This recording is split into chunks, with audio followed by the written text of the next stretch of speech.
खूप सुंदर अशी मैफल जमलेली दिसते आणि ज्या पद्धतीच्या सुरुवातीचं थोडं वॉर्मिंग अप म्हणजे एकमेकांबरोबर जे इन्फॉर्मली ज्या काही गप्पा ज्या आहेत त्याही खूप मोलाच्या सुरू झालेल्या आहेत.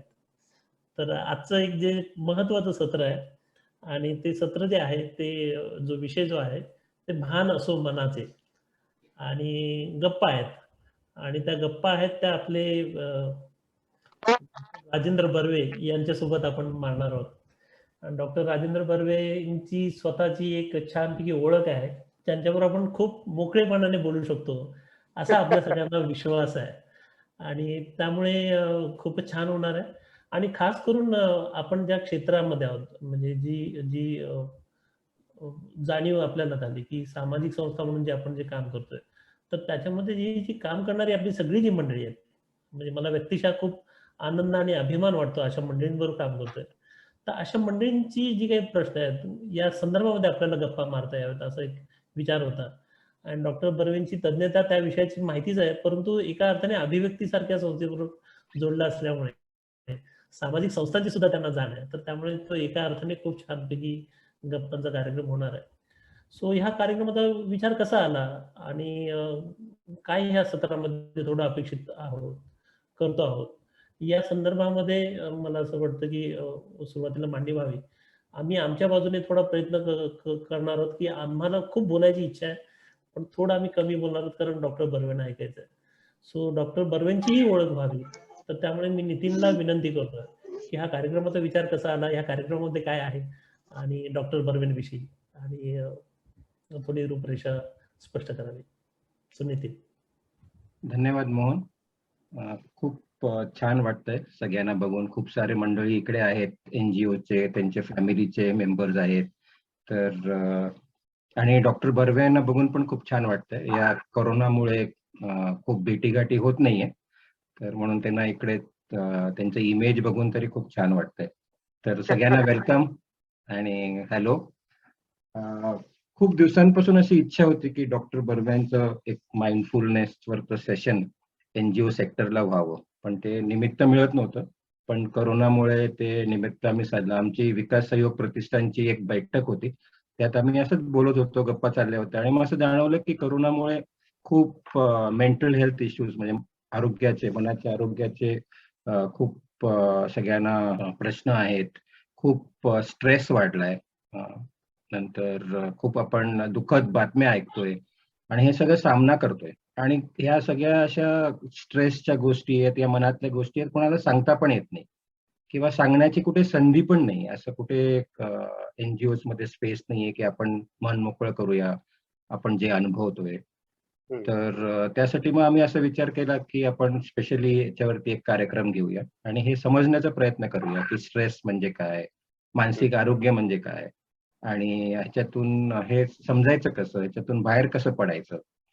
तर त्या निमित्ताने मग आम्हाला सगळ्यांना विकास सहयोग प्रतिष्ठानचे आम्ही सगळे मित्रमंडळी आम्हाला असं वाटलं की एक सेशन आपण NGO कार्यकर्त्यांसाठी स्पेशली करूया आणि त्यासाठी सगळ्यात योग्य माणूस म्हणजे आमचे मित्र डॉक्टर राजेंद्र बर्वे. तर त्यांच्याशी पण आम्ही बोललो की तुम्हाला आवडेल का हे करायला, कारण का ते बिझी असतात, त्यांची प्रॅक्टिस आहे खूप वर्षांची मुंबईला. तर ते लगेच जसा त्यांचा एक स्वभाव आहे, जर तुम्ही आता मी सांगणार आहे, तर खूप लगेच त्यांनी हो म्हटलं आणि म्हणाले की का नाही, NGO साठी मी जरूर याच्यावरती बोलीन. आणि त्यांनी स्वतः माइंडफुलनेसचा खूप मोठा अभ्यास केलाय, त्याच्यावरती बरंच त्यांचे सेशन्स असतात, ट्रेनिंग असतात. तर मग ते हो म्हटल्यावर आम्ही लगेच VSP तर्फे आणि मग इतर काही NGO पार्टनर जे मित्र आहेत त्यांच्यासाठी हे खुला केला आणि आज तो दिवस आला. तर खूप छान वाटतंय की हे सेशन होतं. हे जास्तीत जास्त सेशन व्हायला पाहिजे, म्हणजे आपलं हे जे समज आहे मानसिक आरोग्याची ती वाढेल आणि मग आपण ज्यांच्या बरोबर काम करतोय तिकडे तर खूप मोठा हा प्रश्न आहे, तर त्यांच्याशी पण आपल्याला हे डील करता येईल. म्हणून मग हा उपक्रम आम्ही साधलाय. डॉक्टर बर्वेंची मी ओळख करून देतो. डॉक्टर बर्वे एक प्रॅक्टिसिंग सायकॅट्रिस्ट आहेत मुंबईमध्ये. खूप जोराची प्रॅक्टिस आहे. हे तर सगळ्यांना माहिती पण आहे, पण मला असं वाटतं की आम्हाला भावलेले डॉक्टर बर्वे आणि एक सायकॅट्रिस्ट म्हणून तर त्याच्यात खूप मोठा फरक आहे. खूप मनमिळाऊ त्यांचा स्वभाव आहे. आणि खूप बहुरंगी पर्सनॅलिटी मी म्हणेन. आम्ही त्यांच्याशी चांगला आमचे मैत्रीपूर्ण संबंध आहेत. ते अभिव्यक्तीचे बोर्ड मेंबर आहेत आणि खूप वर्षांपासून त्यांनी एक कम्पॅशनेट आणि एम्पथीनी बोर्ड मेंबरची भूमिका बजावलेली आहे. आम्हाला असा खूप चांगले अनुभव पण आलेले आहेत की जेव्हा असे काही प्रॉब्लेम्स आले तर आम्ही नेहमी त्यांचं सजेशन्स आम्ही साधलं आणि आम्हाला खूप ते छान वाटलं. ते एक चांगले मित्र तर आहेतच मला असं वाटतं, पण मला आणि अनिताला आणि अभिव्यक्तीच्या सगळ्या लोकांनी आणि दत्ता, मोहन हे सगळ्यांना ते मानतील की डॉक्टर बर्वे यांचं जे एक शहाणपण आहे त्या अनुभवातून आलेलं, ते मला असं वाटतं खूप प्रचंड आहे, खूप मोठं आहे, एक सागरासारखं आहे आणि म्हणून त्यांचा फायदा खूप लोकांना होतो. मला भावलेले म्हणजे सगळ्यात मोठं की ते एकदम लहान मुलासारखे आहे. म्हणजे त्यांचं चाइल्ड लाईक आपण म्हणतो ना, चाइल्ड लाईक पर्सनॅलिटी आहे. म्हणजे त्यांच्याशी आपण एकदम मन मोकळेपणाने गप्पा मारू शकतो आणि ते ही रिचेस आउट. तर मला असं वाटतं की ही ह्याच्यामुळे त्यांची ते असे काय म्हणू अलाइव्ह पर्सनॅलिटी आहे आणि म्हणून ते खूप भावतात सगळ्यांना. तर असे डॉक्टर बर्वे आहेत, मुंबईला राहतात. त्यांची एक मुलगी आहे, ती पुण्याला आहे, लग्न झालेली आहे, श्री. आणि मुलगा UK मध्ये PhD करतोय. तो फिल्म मेकर आहे आणि त्यांची पार्टनर ललिता, ती पण त्यांच्याबरोबर ती सायकोलॉजीमध्ये तिने पोस्ट ग्रॅज्युएशन केलंय. तर असं त्यांचा छान फ्रेंडली परिवार आहे आणि अभिव्यक्तीचे ते खूप वर्षांपासून असे सगळ्यांचे मित्र आहेत. आम्ही कधी पण म्हटलं की डॉक्टर बर्वे यांचं सेशन ठेवायचं का, की लगेच सगळे हो म्हणतात. तर त्याच्यामुळे मला असं वाटतं आता तुमच्या सगळ्यांसाठी हा खुला झालेला आहे. तर त्याचा आनंद घेऊया. त्याचे प्रश्न एकदम दिलखुलासपणे तुम्ही मांडा आणि ह्या ज्या मनातल्या गोष्टी आहेत आपण सांगायला लोकांना भीतो किंवा आपल्याला शरम वाटते त्याच्यातून मुक्त होऊया. हे प्रश्न सगळ्यांचेच आहेत आणि ते एकदम कॉमन करून टाकण्यामध्ये आपण NGOने पुढाकार घेतला पाहिजे. So over to you doctor Barve and all the best. मला असं वाटतं की त्यांचं एक आपल्याला त्यांचं मार्गदर्शन मिळेल आणि मला वाटतं शेवटचे अर्धा पाऊण तास आपण मग काही प्रश्न असतील ते तुम्ही चॅट बॉक्स मध्ये पण ठेवू शकता, देऊ शकता किंवा मग नंतर विचारू पण शकता. Over to you. थँक्यू. आभारी आहे. धन्यवाद नितीन.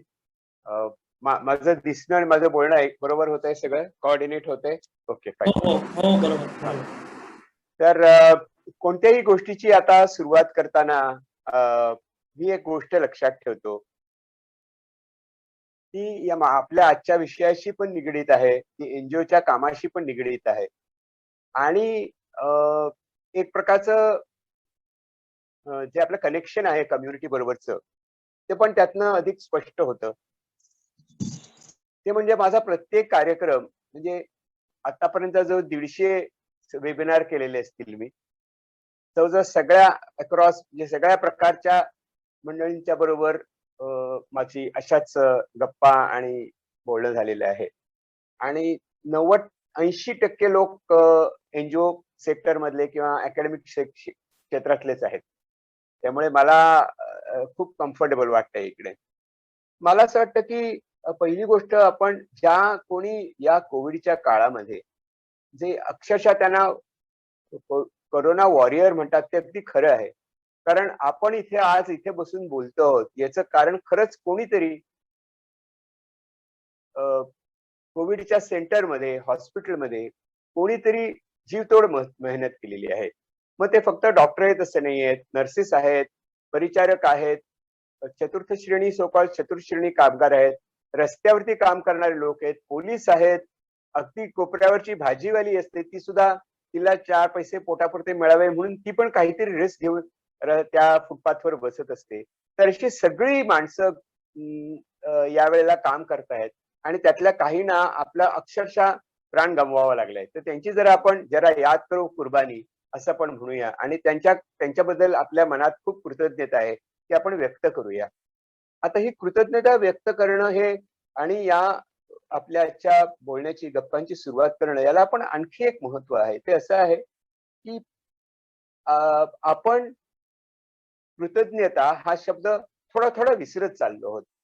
कारण आपण एक प्रकारची निश्चित भूमिका घेत असतो आणि ती भूमिका एका विशिष्ट कामासंबंधात असते किंवा जे समाजामध्ये ज्या प्रकारचं एक असमतोल आहे, जे असमंजस्य आहे किंवा जो एक प्रकारचं शोषण आहे, त्याच्या विरुद्ध आपण एक ठाम भूमिका घेत असतो. मग ती भूमिका घेतल्यानंतर आपण कशा प्रकारे त्या गोष्टीचा सामना करतो हे प्रत्येकाच्या विचारसरणीनुसार वेगवेगळं असू शकेल. परंतु आपली एक ठाम भूमिका आहे आणि त्या ठाम भूमिकेमध्ये आपल्याला कृतज्ञता हा शब्द आपण लक्षात ठेवला पाहिजे. कारण आपण कोणाच्या तरी खांद्यावर उभे आहोत आणि त्या खांद्यावर उभे राहूनच आपल्याला दूरची दृष्टी दिसत असते. दूरदृष्टी आपल्याला प्राप्त झालेली असते. तर त्याच्याबद्दल आपण कृतज्ञता बाळगली पाहिजे. सायकॉलॉजीमध्ये, मानसशास्त्रामध्ये आत्ताचं जे मानसशास्त्र आहे, आपण ज्याला म्हणू की आधुनिक मानसशास्त्र, त्याच्यामध्ये कृतज्ञतेला खूप विशेष महत्व आहे. कारण ते केवळ तो ग्रेटफुलनेस, ती ॲटिट्यूड ऑफ ग्रॅटिट्यूड ही फक्त आपल्याला हिंदी सिनेमात दिसते तितपतच नाहीये, की पाव लागू म्हणून कोणीतरी कोणाला तरी नमस्कार करतं आणि मग जीती रहो बेटी, जीते रहो बेटा वगैरे वगैरे, वगैरे. फलो पुतो म्हणजे मला 8-10 मुलं तो लहू देत म्हणजे मला माझ्या जीवनाचं सार्थक होईल. अशा टाईपचं काहीतरी लोकांचं असतं. तसं न करता आपण खऱ्या अर्थाने बघूया. कारण जेव्हा आपण आपली कृतज्ञता व्यक्त करत असतो, तेव्हा आपल्याला एका गोष्टीची जाणीव होत असते, ती म्हणजे माझ्याकडे जमेची बाजू काय आहे? माझ्याकडचे ॲसेट्स काय आहेत? माझ्या स्ट्रेंथ्स कोणत्या आहेत? हा शब्द अतिशय महत्वाचा आहे. माझ्याकडच्या कोणत्या क्षमता माझ्याकडे आहेत आणि माझ्याकडे कोणत्या क्षमतांचं माझ्याकडे मोठा साठा आहे, जो कदाचित मलाही अजून कळलेला नसेल. परंतु जेव्हा मी कृतज्ञता व्यक्त करतो, आम्हाला कोणीतरी काही सांगतं, तेव्हा माझ्या लक्षात येतं, की मी सातत्याने या माझ्या शक्तिस्थानामध्ये जर उभा राहिलो, तर मी काय करू शकतो? मग मला जो लढा द्यायचा आहे, जे काही काम करायचंय, ते सातत्यानं मला या गोष्टीची जाणीव ठेवावी लागते, की माझं शक्तिस्थान काय आहे.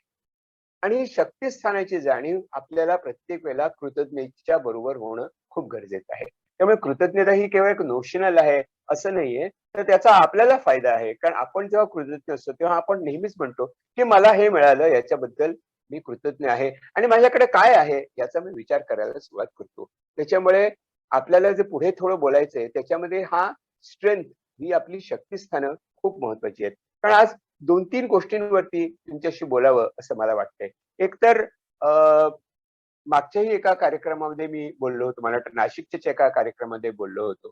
आणि तिथे पण असं मला जाणवलं होतं, की गेली 10-20 वर्ष एक शब्द सर्व जगामध्ये अत्यंत लोकप्रिय झालेला आहे. आपण त्याला म्हणू की त्याला परवलीचा शब्द झालेला आहे. एक बझवर्ड झालेला आहे. कोणता बझवर्ड आहे तो?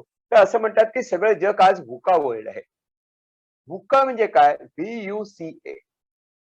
हा शब्द आला कुठून आणि शब्द तयार कसा झाला त्याची थोडीशी गोष्ट सांग. त्याची गोष्ट अशी आहे की जोपर्यंत द्विध्रुवीकरण होतं, म्हणजे एका बाजूला एक प्रकारची राजवट होती आणि दुसऱ्या बाजूला दुसऱ्या प्रकारची राजवट होती. तुमच्या लक्षात आलं असेल की एक कोल्ड वॉर होती.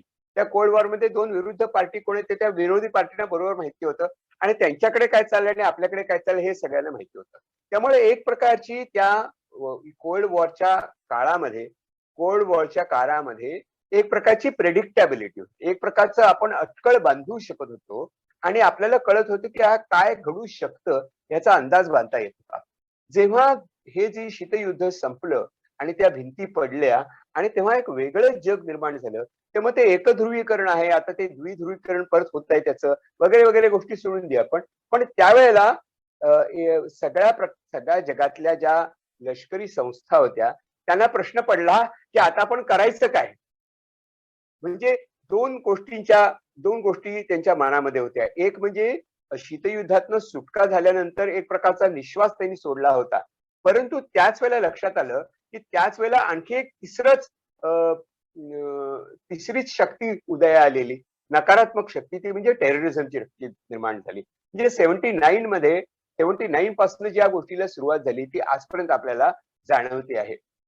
आणि त्याच्यामुळे अचानक काय झालं, की ती जी प्रिडिक्टॅबिलिटी होती, जगामध्ये आपण अटकळ बांधू शकत होतो, की काय होऊ शकेल, ते संपलं आणि जग अचानक व्होलटाईल झालं. म्हणजे कुठे काय कधी होईल सांगता येत नाही. आज आपण रोज जरी पेपर बघितला, तरी त्याच्यामध्ये आपल्याला कोरोनाच्या आधीच्या काळाची मी गोष्ट करतोय. तेव्हा देखील जगामध्ये एक अनिश्चितता होती. कुठून काय कसलं वादळ होईल आणि कुठे टेररिस्टचा अटॅक होईल. एक नव्याच प्रकारचं युद्ध सुरू झालं, की जे आपल्याला छुपं युद्ध आहे. त्याचे या छुप्या युद्धाला सगळं जगच बळी पडलं.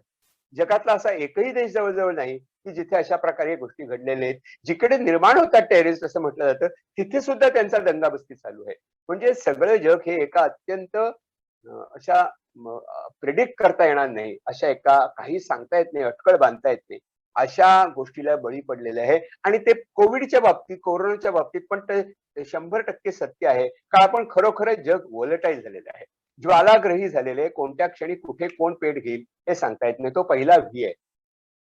दुसरा व्ही तेव्हा आला म्हणजे मिलिटरी मधल्या लोकांनी, सर्व्हिसेसनी हे म्हटलं की आता हे या प्रकारचं जग आहे, त्याच्यात अनसर्टन्टी आहे, त्याच्यामध्ये यू स्टँड फॉर अनसर्टन्टी, अनिश्चितता. तिसरी गोष्ट खूप कॉम्प्लेक्स झाल्यात, कारण त्याच्यानंतर लवकरच सोशल मीडिया आणि इंटरनेटचा महाप्रचंड प्रसार झाला आणि त्यातनं चळवळी घडल्या, त्यातनं राज्याच्या उलथापालथी झाल्या, अनेक प्रकारची आंदोलनं झाली, अनेक प्रकारच्या काही चांगल्या गोष्टी घडल्या. पण सगळ्या गोष्टी अशा झाल्या की त्या गोष्टीमध्ये त्याचा आज आपण एखादी गोष्ट केली तर त्याचा उद्या काय परिणाम होईल हे खरोखरच आता कोणाला सांगता येत नाही.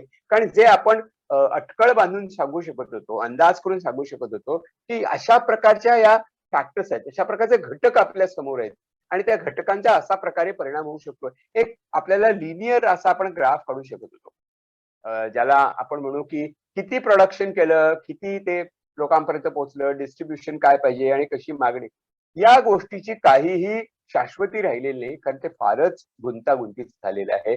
आणि या सगळ्यामध्ये कठीण काय झालंय तर ते म्हणजे निर्णय घेणं अतिशय कठीण झालंय, ज्याला आपण म्हणतो अँबिग्विटी. म्हणजे इतक्या अनिश्चित अशा वातावरणामध्ये कोणालाही कसलाही निर्णय घेणं हे सोपं राहिलं. आधी सोपं होतं असं नाही, परंतु आता ते फारच कठीण होत चाललेलं आहे.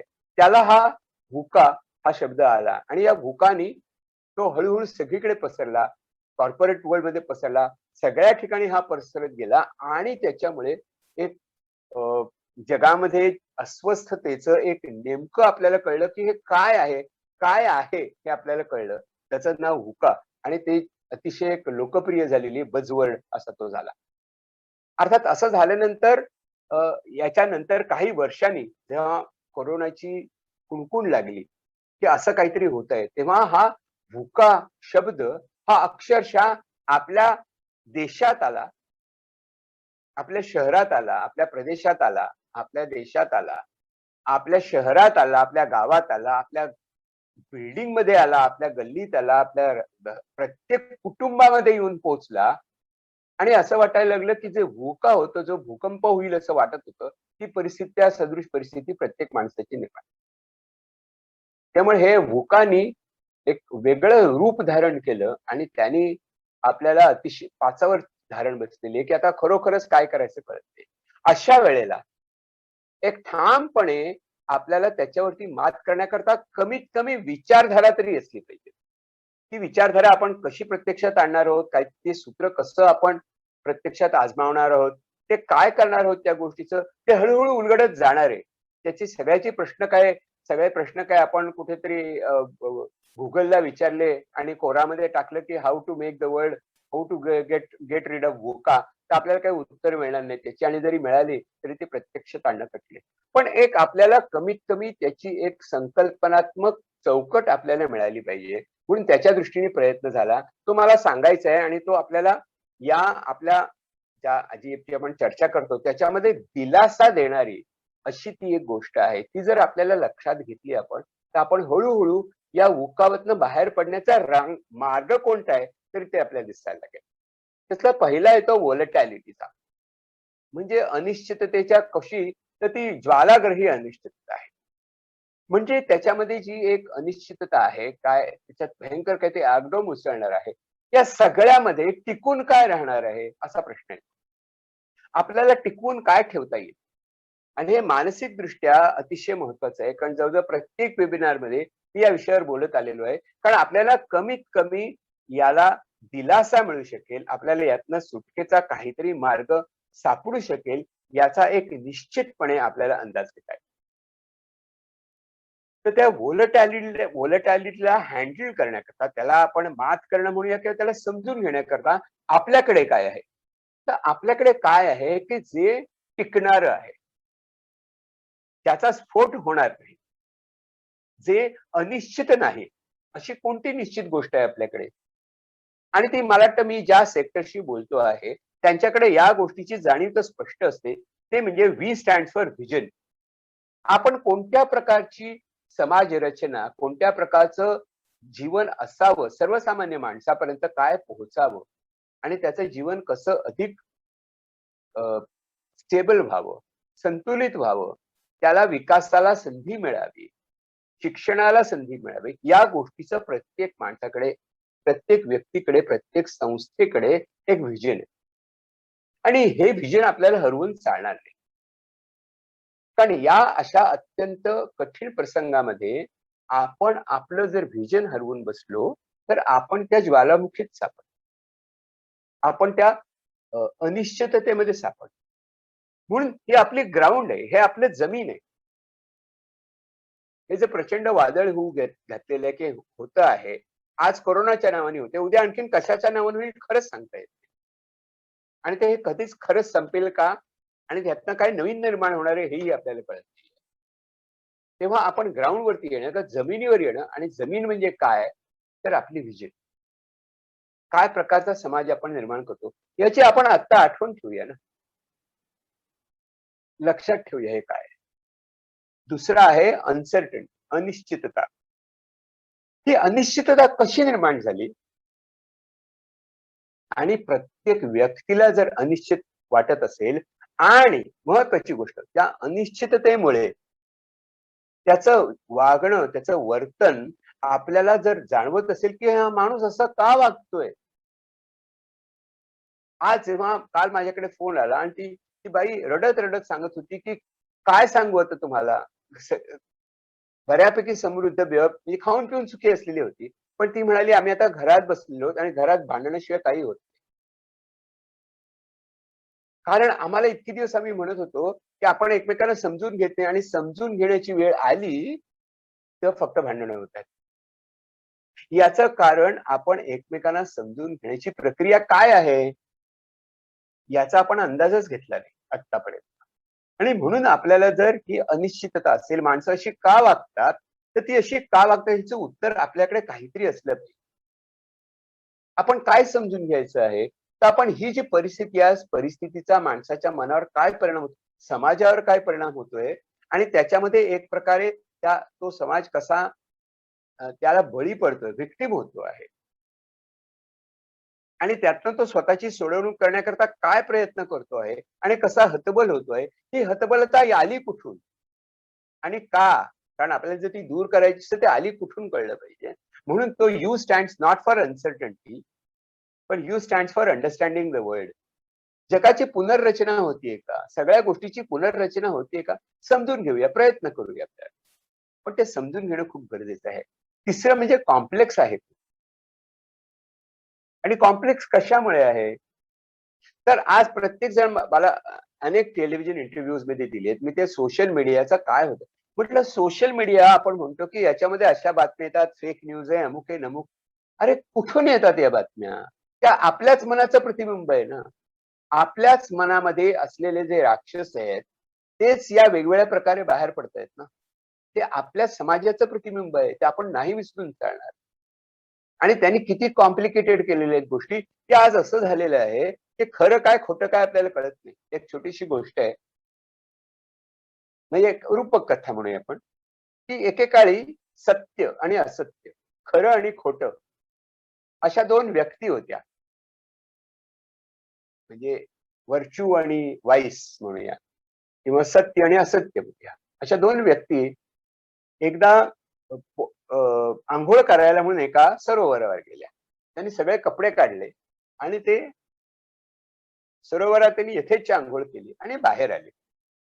बाहेर आल्यानंतर त्यांना कळेना की सत्याचे कपडे कोणते आणि असत्याचे कपडे कोणते, ते कळेना. आणि गोंधळ असा झाला की सत्याने असत्याचे कपडे घातले आणि असत्याने सत्याचे कपडे घातले, आणि ते जगभर फिरतायत. आता ह्या कपड्यावरनं ओळखायचं की आतल्या माणसावरनं ओळखायचं, कोणालाच कळत नाही. असत्याने घातले सत्याचे कपडे आणि सत्याने घातले असत्याचे कपडे, त्यामुळे खरोखरच समजत नाही काय आहे. हे जे कॉम्प्लेक्सिटी आहे ती आपण सरळ क्लॅरिटी आणण्याचा प्रयत्न करूया. ते काय येतं हे समजून घेऊया आणि स्पष्ट करूया. याच्या मागचे हेतू काय आहेत आणि ते कसे निर्माण होत आहेत याची क्लॅरिटी आपल्याला तरी आली पाहिजे. आपण समाजामध्ये एक विशिष्ट विचार करून समाजात वावरतो आहोत, तर आपल्याला ती क्लॅरिटी असली पाहिजे. आपल्याकडून लोकांची अशी अपेक्षा आहे की यांना तरी क्लॅरिटी असावी, यांना तरी स्पष्टता असावी. तिसरी गोष्ट, चौथा जो आहे ॲम्बिग्विटी, अनिश्चितता, म्हणजे कळतच नाही काय करावं काय नाही, काय करावं काय नाही कळत नाही. एक फार अतिशय इंटरेस्टिंग असा एक्सपेरिमेंट आहे की या ॲम्बिग्विटीमुळे, या अनिश्चित वातावरणामुळे किंवा काय करायचं ते कळत नाही अशा वातावरणामध्ये जेव्हा या वातावरणाचा माणसावर काय संस्कार होतो, याला लर्न हेल्पलेसनेस असं म्हणतात. लर्न म्हणजे संस्कारित असहाय्यता, संस्कारित हतबलता. हा सुरुवातीला वाटत होतं की असं आहे, पण मार्टिन सेलिग्मन यांनी याच्यावरती खूप संशोधन केलं. ते अर्थात सुरुवातीला कुत्र्या मांजरांवरती, मग माकडांवरती, मग माणसांवरती संशोधन असं असं काही क्रूरपणे कोणी करू शकत नाही. परंतु विशिष्ट प्रकारचं एक्सपेरिमेंटल मॉडेल तयार करून त्यांनी शोधलं की काय होतं. म्हणजे एखाद्या व्यक्तीला इकडे आड तिकडे विहीर अशी परिस्थिती केली तर आपल्याला निश्चित निर्णय घेता येत नाही. हे तर सर्वसामान्य माणसाचा तुमचा माझा अनुभव आहे. पण ती परिस्थिती पालटल्यानंतर आपण मार्ग शोधू शकतो ना. पण अशी जर वारंवार घडत गेली, अशा जर पेच प्रसंगात आपण वारंवार पडत गेलो, तर त्यावेळेला नकळत आपल्यावरती आपण हेल्पलेस आहोत, असहाय्य आहोत, हा संस्कार आपल्या मनावर होतो. आणि पुढे महत्वाची गोष्ट अशी की पुढे जेव्हा परिस्थिती पालटते, तेव्हा देखील आपल्या मनातला हा जो हतबलतेचं जाणीव असते ती नाहीशी होते तसं नाही. परिस्थिती बदलली तरी माणसं हतबलच राहतात, निराशच राहतात. आपण काही करू शकत नाही अशी जाणीवच त्यांच्या मनात इतकी रुजते की त्यातनं बाहेर पडण्याचा ते प्रयत्न करत नाही. आज आपल्याला दिसतं हे. हा जो लर्न हेल्पलेसनेस आहे तो समाजामधनं दूर व्हायला पाहिजे. कारण पुढे मार्टिन सेलिग्मननी त्याच्याशी आपण थोडंसं बोलणार आहोत. आणखी नवीन एक्सपेरिमेंट केले, आणखी नवीन एक्सपेरिमेंट केले मानसशास्त्रामध्ये. त्यांनी पॉझिटिव्ह सायकॉलॉजी याचा ते बाप आहेत तसं आपण म्हणूया, फादर ऑफ पॉझिटिव्ह सायकॉलॉजी. आणि त्यांनी लर्नड होपफुलनेस पण शोधून काढला की काय प्रकारचे संस्कार केले तर होप निर्माण होऊ शकते, आशादायक आशा पण जिवंत ठेवू शकतो. याच्यावरती पण संशोधन केलं आणि त्याच्याकरता काय करावं लागतं ते पण आपण थोडक्यात पाहणार आहोत. तर हे या मार्टिन सेलिग्मन पॉझिटिव्ह सायकॉलॉजी, बरोबर आहे. सगळ्यांनी अगदी नेटवरती ते खूप छान, आता ते खूप मोठे 77-80 वर्षाचे आहेत, पण अजूनही अतिशय छान ल्युसिडली छान बोलत असतात. त्यांचे वेबिनार आपण बघू शकतो. पॅन्डेमिक मधले पण वेबिनार आहेत, ते पण आपण बघू शकतो. तर हा त्यांचा खूप मोठं योगदान त्यांनी दिलं. आणि या हुकामधनं बाहेर पडण्याकरता, त्या ॲम्बिग्विटी मधनं बाहेर पडण्याकरता आपल्याला एक प्रकारची ल्युसिडिटी आली पाहिजे, एक प्रकारची आपल्यामध्ये लवचिकता आली पाहिजे, तर आपण त्यातनं बाहेर पडू शकतो. तर अशा प्रकारे जर आपण हुकाचा विचार केला तर आपण त्यातनं पुढे जाऊ शकतो. ॲमिएबिलिटी म्हणूया आपण त्याला, वेगवेगळे शब्द आहेत. पण यातनं बाहेर पडण्याकरता हे असणं खूप महत्वाचं आहे. म्हणून ते वुकाचं अनवुका करण्याकरता आपण प्रयत्न करतो. आणि आता याची परत परत मला रोज आठवण होते. कारण आपल्याला त्यातनं जर बदल करायचा असेल, लर्न होपफुलनेस, लर्न होपफुलनेस अतिशय महत्वाची गोष्ट आहे. म्हणजे काय, तर पुढे सांगणार मी त्याच्यावरती. होपफुलनेस म्हणजे काय ते आपण शोधणार आहोत. आणि त्याचा वेगवेगळे फॅक्टर्स कोणते आहेत, कशा प्रकारे आपण ही आशा जपू शकतो, हे आपण बोलणार आहोत. त्याला आता मी जे विवेचन करतो आहे ते जास्तीत जास्त जे आधुनिक मानसशास्त्रामध्ये अशा प्रकारच्या संकटाला समाज तोंड देत असताना त्यातनं वाचतात कोण, त्यातनं कोण बाहेर पडतं आणि वाचवण्याकरता समाज काय करू शकत असतो, समाजापर्यंत काय संदेश जाणं महत्वाचं आहे आणि कोणत्या प्रकारच्या व्यक्तिमत्व व्यक्तिमत्वाची वैशिष्ट्य जपली पाहिजेत याच्याविषयी हा सगळा पुढचा संशोधन आहे, त्याच्याविषयी मला थोडंसं बोलायचं आहे. आपण थोडक्यात बघूया की अशा प्रकारे जेव्हा पॅन्डेमिक येते, अशा प्रकारची जेव्हा सुरुवातीला शब्द त्यांनी महामारी वापरला, तो मला शब्दच भयानक वाटलेला. माझ्या मते ही मोठी साथ आहे, एक जागतिक साथ आपण फार म्हणूया त्याला, आणि तोच त्याचा खरा अर्थ आहे. तर या महासाथीमध्ये तोंड देण्याकरता समाज काय करत असतो, तर समाज वेगळ्या प्रकारच्या अवस्थेतनं जात असतो. पहिल्या लाटेमध्ये हे अगदी आपल्याला तारीखवार सांगता येईल इतका पण त्याचा अभ्यास त्यावेळेला करता येणं शक्य होतं. दुसऱ्या लाटेमध्ये मात्र हा तडाखा जास्त जबरदस्त आहे आणि त्याचे काय फॅक्टर्स नवीन आहेत. तर सर्वसाधारणपणे जेव्हा अशी कुणकुण लागते, गेल्या वर्षी फेब्रुवारीमध्ये कुणकुण लागते, तेव्हा एक मनामध्ये एक प्रकारची हुरहुर, असंदिग्धता असते. पण असं काही जसं आपण वादळापूर्वीची शांतता जसं म्हणतात, तसं फेब्रुवारीमध्ये होतं की अशा फक्त बातम्या येत होत्या. मला आठवतं लोकसत्तेमध्ये देशात 9 कोरोना आढळले अशी एक हेडलाईन होती. म्हणजे मला आता हसू येतं त्या गोष्टीचं. 9 म्हणजे काहीच नाही असं वाटतं. तर कुणकुण लागलेली होती. ती पहिली काळ असा कुणकुण लागण्याचा असतो. दुसऱ्या स्टेपमध्ये मात्र खूप महत्वाच्या गोष्टी घडल्या, आपल्याकडे पण घडल्या, की दुसऱ्या एकदम अचानक त्या बातम्या यायला लागल्यानंतर खूप मोठा हुरूप आला समाजामध्ये, की आपण काहीतरी करूया. आणि त्यावेळेला अशी एक समजूत होती, की अरे आपण याच्यावर मात करू. बरं काय हिरोईकची फेज होती, हिरोइझमची फेज होती. आपल्याला दिसतं की अनेक मंडळी अचानक पुढे आली, समाजाकरता काही करायला लागली. पीपीई किट्स नव्हते. माझी मैत्रीण सांगत होती, आम्हाला सही करून द्यावी लागत होती की N95 मास्क नव्हते, कमी सप्लाय होता, त्यामुळे आम्ही सही करून घ्यायचो मास्क तो, कारण दुसरा मिळणार नाही म्हणून, आणि तो वापरायचो परत परत. तर अशी हिरोईक फेज होती. मग लॉकडाऊन आला आणि त्याला एक नवीन फेज सुरू झाली. हे सगळं सार्स, बर्ड फ्लू वगैरे जेव्हा युरोपियन देशामध्ये झालं, तेव्हाचे हे समाज मानसशास्त्रीय निरीक्षण आणि त्याच्यावरनं काढलेले निष्कर्ष आहेत. तिसरी फेज मजेशीर आहे, तिचं नाव आहे हनीमून फेज. त्याच्यामध्ये आपण जणू काही त्या लॉकडाऊन मध्ये सेटल झालो. आपल्याला कळलं की हे लॉकडाऊन असं असतं बरं का. आपण ऐकलं होतं, वाचलं होतं, इकडे असं आहे, तिकडे तसं आहे. बातम्या येत होत्या, अशा बातम्या आल्या की म्हणे आमच्या अंगणामध्ये मोर आले, आम्ही पशुपक्ष्यांचे आवाज ऐकतो, आम्ही घरात अमुक केलं, रेसिपीज बनवल्या, असं तसं सगळे व्हॉट्सअपवरती मेसेजेस करायला लागले. It was kind of a honeymoon phase. ती आपल्याकडे साधारण जून जुलै पर्यंत होती आणि त्याच्यामध्ये खूप नव्या गोष्टी निघाल्या. अचानक कोणीतरी व्हेंटिलेटर शोधून काढले. व्हेंटिलेटर आपल्याला शॉप फ्लोअर वरती करता येतात का वगैरे सगळा विचार सुरू झाला. नंतरची फेज येते, ती फेज मध्ये आपण अडकलो. ती फेज होते लॉस्ट. म्हणजे इट इज लाईक आपण हरलो आहोत अशी जाणीव झाली. आणि ही खूप त्रासदायक असते, कारण त्याच वेळेला सामाजिक आणि मानसिक आणि शारीरिक प्रतिकार शक्ती कमी होत असते. आणि यातनं बाहेर पडत असताना पुन्हा एक हिरोइझमची फेज आली, की अरे अभी तो खतम हो गया, आता आपण काय पण करू शकतो, मास्क कशाला पाहिजे, सोशल डिस्टन्सिंग विसरून जा वगैरे वगैरे. त्याच्या अनेक कारणं असतील, पण ते झालं खरं. आणि त्याच्यानंतरची पुन्हा जी लाट आली, त्याच्यामध्ये आपण त्याच्यातच अडकलो. त्या फेज मधनं आपण बाहेर पडू शकलेलो नाही. आणि त्याच्यामुळे आपल्याला दुसऱ्या लाटेचा फार मोठा तडाखा बसलाय. आणि आता आपण जी ओसरताना दिसतोय, तेव्हा मार्टिन सेलिग्मननी सांगितली, साथ असताना विसरायचं नाही की यू कॅन बी चेअरफुल.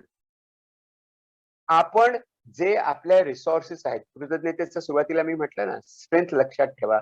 स्ट्रेंथ म्हणजे काय, तर आपले रिसोर्सेस, आपले इंटरनल मानसिक रिसोर्सेस काय आहेत, की आपण आनंदात राहू शकतो का, आपण छोट्या छोट्या गोष्टीमधून आनंद घेऊ शकतो का, ही आपल्यात शक्ती आहे का, असली तर आपण ते कशी आजमावायची, आपले काय रिसोर्सेस आहेत, स्वतःचे काय आहेत, कुटुंबातले काय आहेत, त्यातनं आपण जीवन अधिक सेन्सिबल करण्याचा प्रयत्न करू शकतो का. हे साथ चालू असताना माणसाने जिवंत ठेवलं पाहिजे.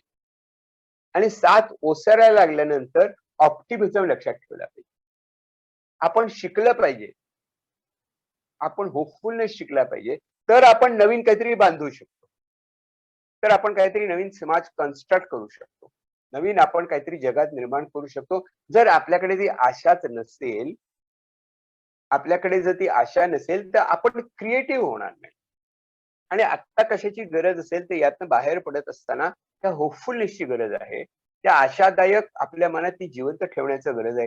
कारण आत्ता या क्षणी सिनिसिझम आपल्या मनात येणं अतिशय हो. ती सगळ्यांकरताच होती खरं म्हणजे. मध्यम वर्गाकरता होती असं नाही. सगळा समाजच त्या लेव्हलला आलेला होता. कारण ते एक समाज मानसशास्त्र आहे. ते फक्त विशिष्ट लोकांकरता आहे. म्हणजे मायग्रंट वर्कर्स जेव्हा जात होते तेव्हा सुद्धा ते गाणी म्हणत असलेली मी ऐकलेली. म्हणजे माझं म्हणणं असं आहे, की एक प्रकारची आपण त्याच्याशी आपण किती झगडणार आहोत आणि झगडता काय करणार आहोत असं आहे ना.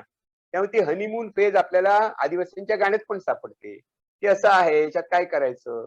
गाणी म्हणत आपण जगत असतो. ती फेज आहे, की ज्याच्यामध्ये आपण या गोष्टीला थोडंसं स्वीकारून पुढे जाण्याचा प्रयत्न करतो. ज्याला आपण म्हणू, की I am trying to live in this life. अशी ती फेज आहे. ती फक्त मध्यमवर्गीय आहे असं नाहीये. तर ते सगळ्याच वर्गामध्ये ॲक्चुअली ती मध्यम वर्गाच्या खाली आपल्याला जास्त आढळते. जे सगळा रिसर्च आहे, तो आपल्याला अशाच देशातनं आलेला आहे. बरं, ते आपण जरा बाजूला ठेवूया. अ, 1 मिनिट जरा मला थोडं तुम्ही चॅटवरती नंतर मला प्रश्न विचारा, कारण माझी लिंक तुटते. तर आहे. तर याच्यामध्ये ही आशादायक चित्र मनात रेखाटणं गरजेचं आहे. कारण त्यातच आपण पुढे एक नवीन समाज निर्माण करू शकतो. काहीतरी कन्स्ट्रक्टिव्ह आपण करू शकतो, असं मला वाटतं. आता याच्यामधनं आपल्याकडे काय येतं, तर या सगळ्याचा बेस हे सगळं करण्याकरता आपल्याला काय घडतंय, आपल्या मनात काय घडतंय, या गोष्टीची जाणीव असणं खूप गरजेचं आहे. आणि आपण कसे ड्राईव्ह करणार आहोत स्वतःला आणि दुसऱ्या माणसांना. म्हणजे दुसऱ्या माणसांच्या समाजाची जबाबदारी घेऊन आपण कुठे जाणार आहोत, याच्याकरता मी स्वतः कसा आहे, सेल्फ काय आहे माझा, याची जाणीव ठेवणं खूप महत्वाचं आहे. आणि ही सेल्फ अवेअरनेस खूप महत्वाचं आहे. कारण मला वाटतं सगळ्यात जिवंत काय ठेवायचं आपल्याला आता, तर आपल्याला आशा जिवंत ठेवायची आणि त्याच्याबरोबर अत्यंत महत्वाची गोष्ट म्हणजे कंपॅशन जिवंत. आपल्या मनातली करुणा जिवंत ठेवणं खूप महत्वाचं आहे.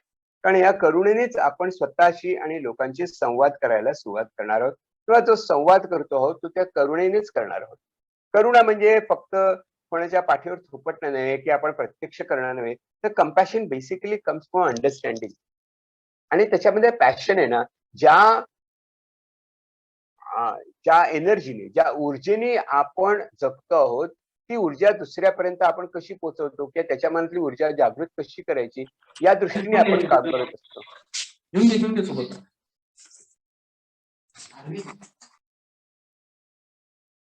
हां. तर हे लक्षात ठेवणं गरजेचं आहे. त्याच्याकरता आपला हा अवेअरनेस महत्वाचा आहे आणि म्हणून हा अवेअरनेस आपल्याला या काळामध्ये प्रत्येक माणसाचा त्यांनी जपला पाहिजे आणि कार्यकर्त्यांनी तर तो जपलाच पाहिजे. आता कसं आहे, की हा जपणं महत्वाचं आहे. अ, ही आशादायक चित्र, आपला अवेअरनेस जिवंत ठेवणं गरजेचं आहे. याचं कारण काय? तर याचं अत्यंत महत्वाचं कारण असं आहे, की जेव्हा आता मी इतक्या लोकांशी बोलतोय, हजारो लोकांशी बोललेलो आहे. ते जे प्रश्न आलेत, त्या प्रश्नामधनं जे वाचलं होतं ते सगळं आपल्याला जाणवायला लागलं. त्या प्रश्नामधनं अशा प्रकारचा ट्रॉमा, अशा प्रकारचा जेव्हा आघातक प्रसंग समाजावर घडतो, 1, 2 व्यक्तीवर घडतो, तेव्हा व्यक्ती त्या अशा प्रकारच्या आघाताला काय प्रतिसाद देत असते? तो प्रतिसाद कसा असतो आणि त्या प्रतिसादातनं कशी वाट काढायची हे खूप महत्वाचं असतं. याच्यावरच्या रिसर्च मधनं काय निर्माण झालं, तर प्रत्येक व्यक्तीची प्रतिसाद देण्याचे एक पॅटर्न तयार होतो. आणि तो पॅटर्न कसा असतो, त्या पॅटर्न मध्ये 3 पीज असतात. एक म्हणजे अशा प्रकारची गोष्ट निर्माण झाल्यानंतर त्याची कनेक्टिव्हिटी इतकी लार्जर होते, की हा परव्हेसिव्ह आहे असं वाटायचं. म्हणजे हा जीवनातल्या प्रत्येक गोष्टीला जाऊन भेटणारा आहे. जसं आपण साधं उदाहरण देतो. माझ्या हाताला लागलं तरी म्हणतो माझा हात दुखतोय सगळं. वी टेंड टू मेक इट परवेसिव्ह. आपण ते सगळं पसरवण्याचा प्रयत्न करत असतो. म्हणजे आपोआप पसरतं ते. So it becomes pervasive part of life. हा ट्रोमा माझं सगळं आयुष्यच घेरून टाकलेलं आहे, असं त्याला वाटतं. पण असं जर वाटणारी काही माणसं असतील तर ते बाहेरच पडलेले असते. तो परवेसिव्हनेस खूप महत्वाचा आहे, असं तो आपल्याला जाणवायला लागतो. दुसरी गोष्ट अशी आहे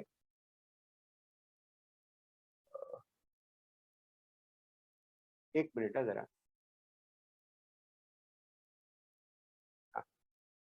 दुसरी गोष्ट अशी आहे की त्या परवेसिव्हनेस बरोबर हे परमनंट आहे असं वाटायला लागतं की यातनं सुटका नाही, हे अखेरच आहे, दिस is permanent.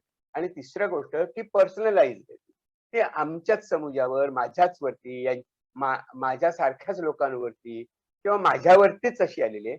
We tend to make it pervasive, permanent and personal. या 3 गोष्टीचे प्रतिसाद अगदी सर्वसामान्यपणे प्रत्येक माणूस देत असतो अशा प्रकारच्या ट्रॉमा. म्हणजे एखाद्या माणसाला जरी कॅन्सरचं डिटेक्शन झालं तरी त्याला वाटतं की हे परवेसिव्ह आहे, त्यातनं मी नष्टच होणार आहे, त्यातनं मी कधीच बाहेर पडू शकणार नाही आणि हे मलाच झालं. हा जो एक आवाज येतोय सगळीकडे. हो सर, येतोय आवाज. हा तर येतोय. हा तर तो जो तिची जाणीव आहे, परवेसिव्हनेस, परमनन्स अँड पर्सनलाइज, ही जाणीव प्रत्येक व्यक्तीला होत असते आणि जाणीव तोडून पुढे जायचं असतं. म्हणजे ही गोष्ट परवेसिव्ह नाही, परवेसिव्ह असली तर ती आपण रोखण्याचा प्रयत्न करतो, हतबल होत नाही होत. ते परमनंट नाहीये, कायमस्वरूपी टिकणारं नाहीये आणि ते पर्सनल नाहीये. कारण पर्सनल जर असलं ते माझ्याच लोकांवरती आलंय असं जर असेल तर ते एकत्र येऊन लढण्याची जी एक आपसूक भावना निर्माण व्हायला पाहिजे, ती होत नाही कारण मी एकटाच अशी जाणीव होते. तर ती जाणीव त्रासदायक असते आणि त्यातनं आपण मार्ग काढू शकत नाही. याच्यातनं आपल्याला बाउन्स बॅक करायचं असतं. यातनं आपल्याला बाहेर पडायचं असतं. म्हणजे आता रेझिलियन्स हा शब्द खूप महत्वाचा आहे. आता जे शब्द हुका शब्द आहे तसा हा रेझिलियन्स शब्द आहे. हा रेझिलियन्स शब्द म्हणजे काय? आणि हा जो आता मी बोललो तो एक एक सामाजिक स्ट्रेस आणि एक व्यक्तिगत स्ट्रेस अशावरती मी बोललो. आता यातनं बाहेर पडण्याकरता रेझिलियन्स आहे. म्हणजे पुन्हा पॉझिटिव्ह सायकॉलॉजीकडे आपल्याला वळावंच लागणार आहे. पण रेझिलियन्स आहे. रेझिलियन्स म्हणजे काय? तर बाउन्स बॅक. म्हणजे आपण त्या जसं एखादा रबरी चेंडू आपण खाली टाकला तर तो जोराने उसळून वर येतो. तर तो उसळून वर येतो म्हणजे ती त्याची एक नैसर्गिक प्रवृत्ती असते उसळून वर येण्याची. आणि हे जे उसळून आपण वर येत असतो त्याच्यामध्ये कोणत्या प्रकारच्या क्वालिटीज आपल्यात आहेत, ते कोण कोण माणसं रेझिलियंट असतात आणि कोण असत नाहीत. आणि जे रेझिलियंट नसतात, जो माणसं नाहीयेत, समाज नाहीयेत, त्याला रेझिलियन्स आपण कसा शिकवणार आहोत? तर तो रेझिलियन्स म्हणजे काय समजणं महत्वाचं आहे. आता रेझिलियन्स म्हणजे काय? तर पूर्वीच्या लेव्हलला आपण जाऊन पोहोचतो. पूर्वी जर माझा इफेक्टिव्हनेस असेल, त्या इफेक्टिव्हनेसला माझी एफिकसी असते, काम करण्याची माझी क्षमता असते, काम शोधण्याची माझी क्षमता असते. कामात पारंगत होण्याची माझी क्षमता असते. ती माझी क्षमता मला एक्सप्लोअर करायची असते. ती मला शोधायची असते. आणि ती काही व्यक्तीमध्ये उपजत असते, तर काही लोकांना ती कल्टिव्हेट करावी लागते, जोपासावी लागते. सगळं उपजत असतं तर पहिलं आपल्याला काही कामच करता येणार नाही. आपण काही करू शकत नाही. की आपलं काही कामच उरणार नाही. कारण उपजत आहे, काही लोकांकडे असतं, काही कोणाकडे नसतं. असं म्हणून चालत नाही. तर ज्यांच्याकडे नसतं त्यांना ते आपल्याला एम्पॉवर कसं करता येईल आणि त्यांनी आपली एम्पॉवरमेंट कुठे शोधावी हे समजून घेणं महत्त्वाचं आहे. म्हणून ते आपण परवेसिव्ह नसून ते काही आपण ते कसं रोखू शकतो असा मला विचार करता आला. ते परमनंट नसून ते कसं लिमिटेड करता येईल काळापुरतं याचा मला विचार करायला.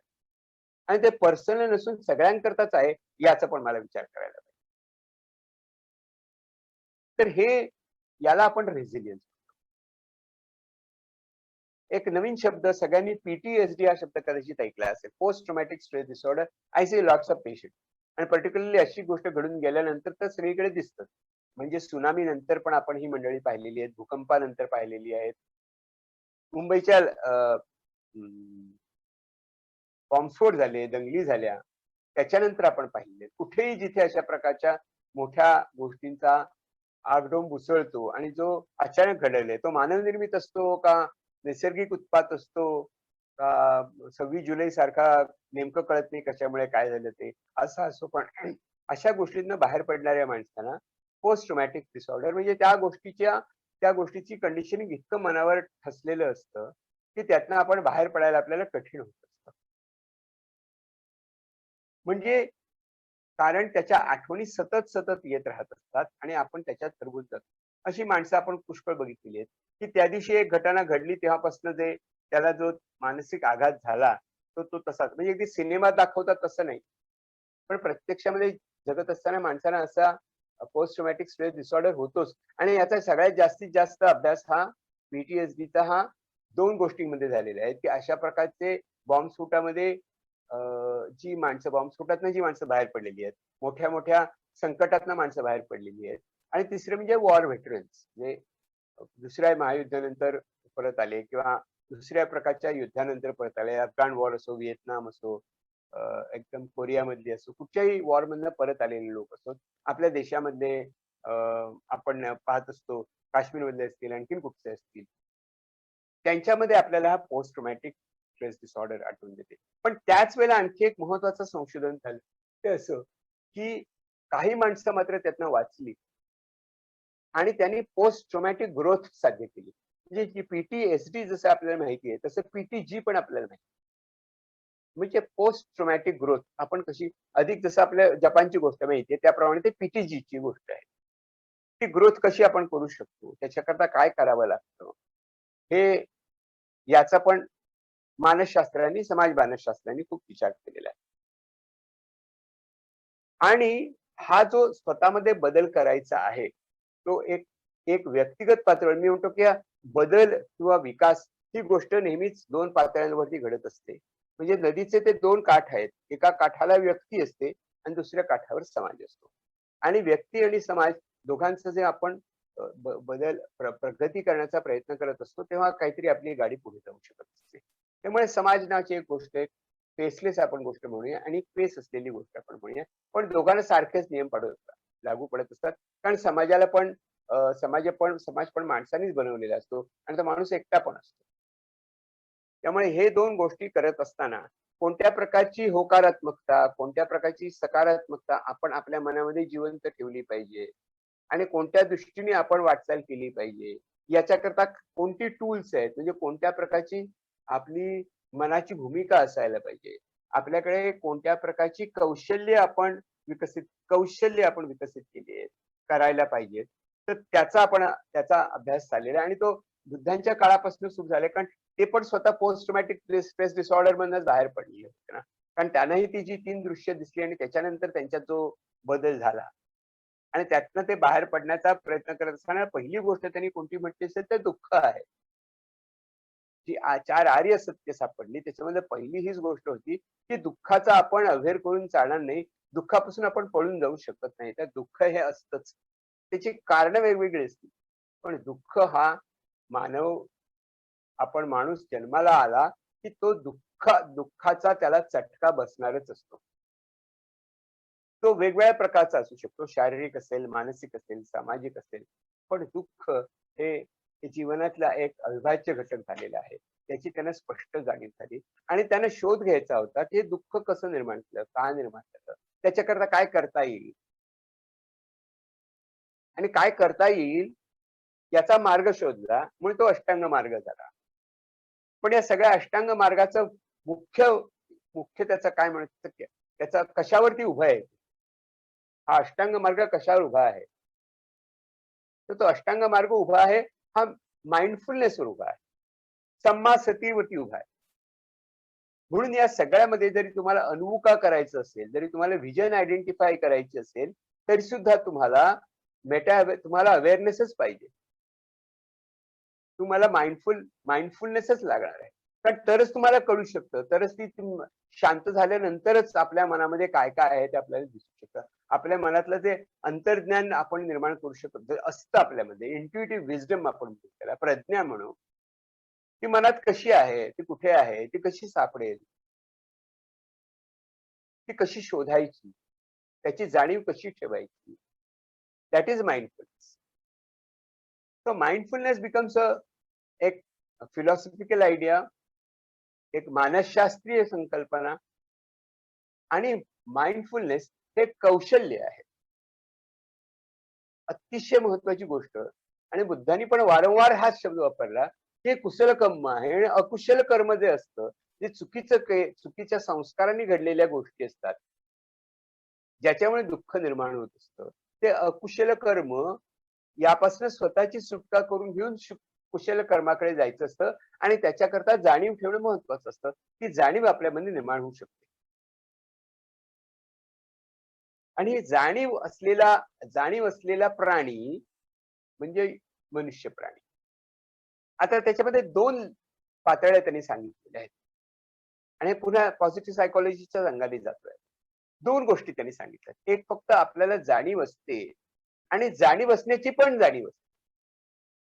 म्हणजे आपण खूपदा बोलताना बघतो, की मी अशी का वागते? मी असं का वागतो? मला अशी का बरं भीती वाटते? म्हणजे मला भीती तर वाटतेच आहे, पण मला भीती वाटते या गोष्टीची भीती वाटते.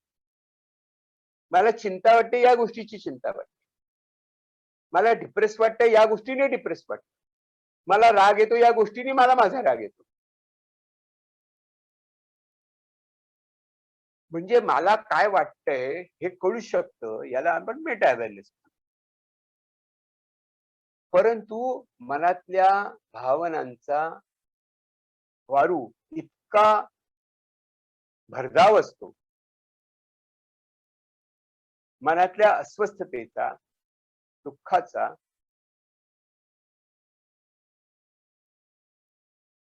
मनातल्या भीतीचा, निराशेचा घोडा इतका पॉवरफुल असतो. तो इमोशनल ब्रेन तो इतका पॉवरफुल असतो, तो इतका पॉवरफुल होतो,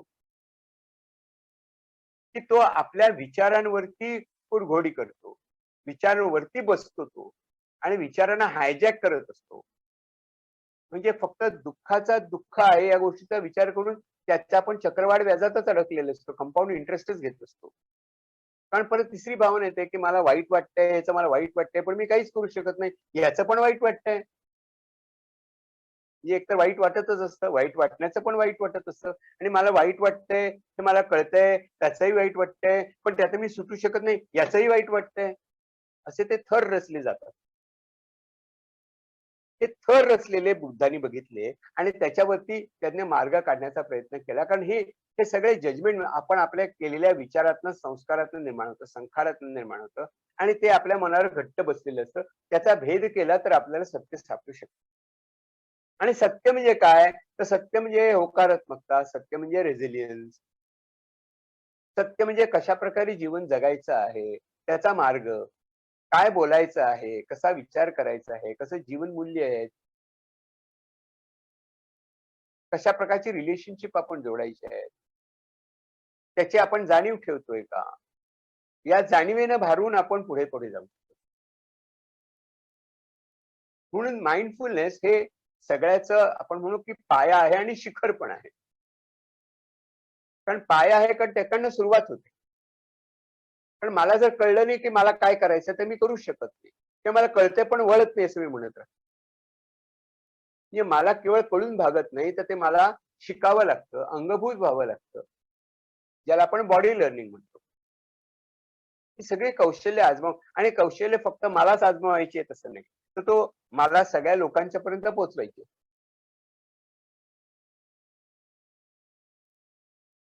म्हणून जी माइंडफुल लीडरशिप आपण म्हणतो, की या क्षणी काय पाहिजे तर माइंडफुल लीडरशिप पाहिजे. म्हणजे ज्याला कळतंय, की मला हे कळतंय आणि ज्याला हे कळतंय, की समोरच्या माणसाला कळत नाहीये आणि त्याला कळत नाही हे पण त्याला कळत नाहीये. अशा वेळेला माइंडफुल लीडर काम करत असतो. कारण हे सगळं कंपॅशननी समजून घेत असतो. ही कंपॅशन, ही करुणा, हे समजून घेणं आणि समजून घेणं आणि दुसऱ्यापर्यंत जाणं, धिस इज हा माइंडफुलनेसचा कोअर आहे. हा त्याचा गाभा आहे. Mindfulness is not being narcissist, not being self centric. It's just discovering आपल्यात शोधायचं असतं, की माझं समाजाशी काय नातं आहे? मी कोणत्या नेटवर्कमध्ये आहे? मी कोणत्या प्रकारच्या नातेसंबंधाच्या जोरावर मी उभा आहे? आत्ता जो उभा आहे तो कोणाच्या खांद्यावर उभा आहे आणि कोणाला मला माझ्या खांद्यावर म्हणजे चुकीच्या अर्थाने नाही, तर त्याला उभं करायचं, माझ्या खांद्यावर उभं करायचं. ही जाणीव निर्माण करणारी माइंडफुलनेस आहे. So it is not an emptiness.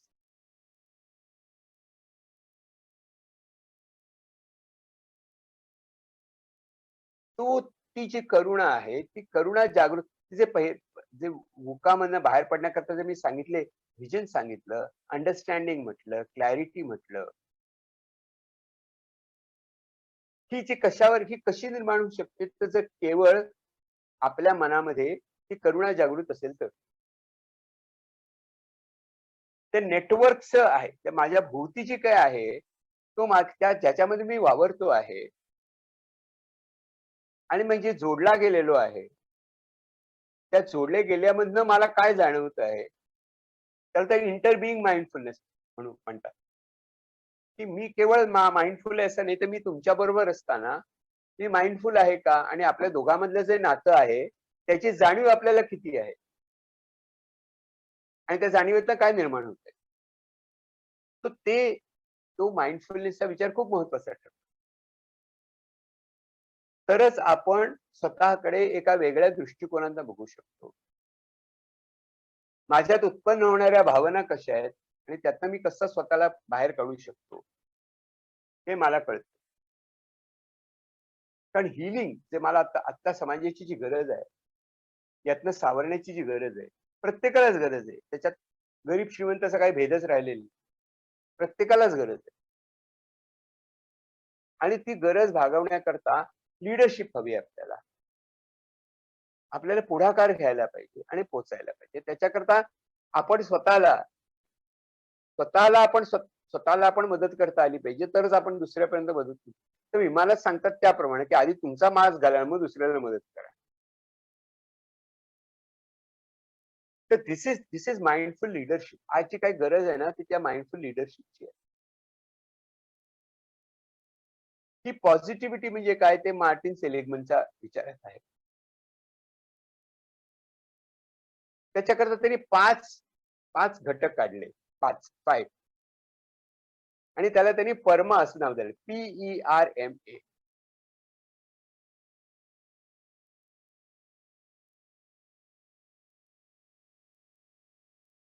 हे परमा म्हणजे काय आहे? ते आपण लक्षात घेऊया. परमा म्हणजे positive emotions. P stands for positive emotions. आणि पॉझिटिव्ह इमोशन म्हणजे आनंद, मज्जा, चैन करूया, चंगळ करूया, असं अजिबातच नाही. तर मनाची स्थिरता हा ती पॉझिटिव्ह इमोशन आहे. लवकरात लवकर आपण त्या ट्रॉमामधनं बाहेर पडून स्थिर होणं इज पॉझिटिव्ह इमोशन. तर ही जी पॉझिटिव्ह इमोशन आपल्या मनामध्ये त्याचे वेगवेगळ्या प्रकारची पॉझिटिव्ह इमोशन्स माझ्या मनामध्ये असतात. प्रेम वाटणं दुसऱ्याविषयी, आदर वाटणं, दुसऱ्याच्या स्पेसचा आदर करणं, दुसऱ्यापर्यंत आपले विचार पोहोचवता येणं, दुसऱ्याशी संवाद करता येणं, नातं समजून घेणं, विनोद बुद्धी जागृत ठेवणं, मनाची तरलता जागृत ठेवणं, छोट्या छोट्या गोष्टीचा आनंद घेता येणं, हे सगळे पॉझिटिव्ह इमोशन्स आहेत. आणि ते प्रत्येकाला हव्याच असतात.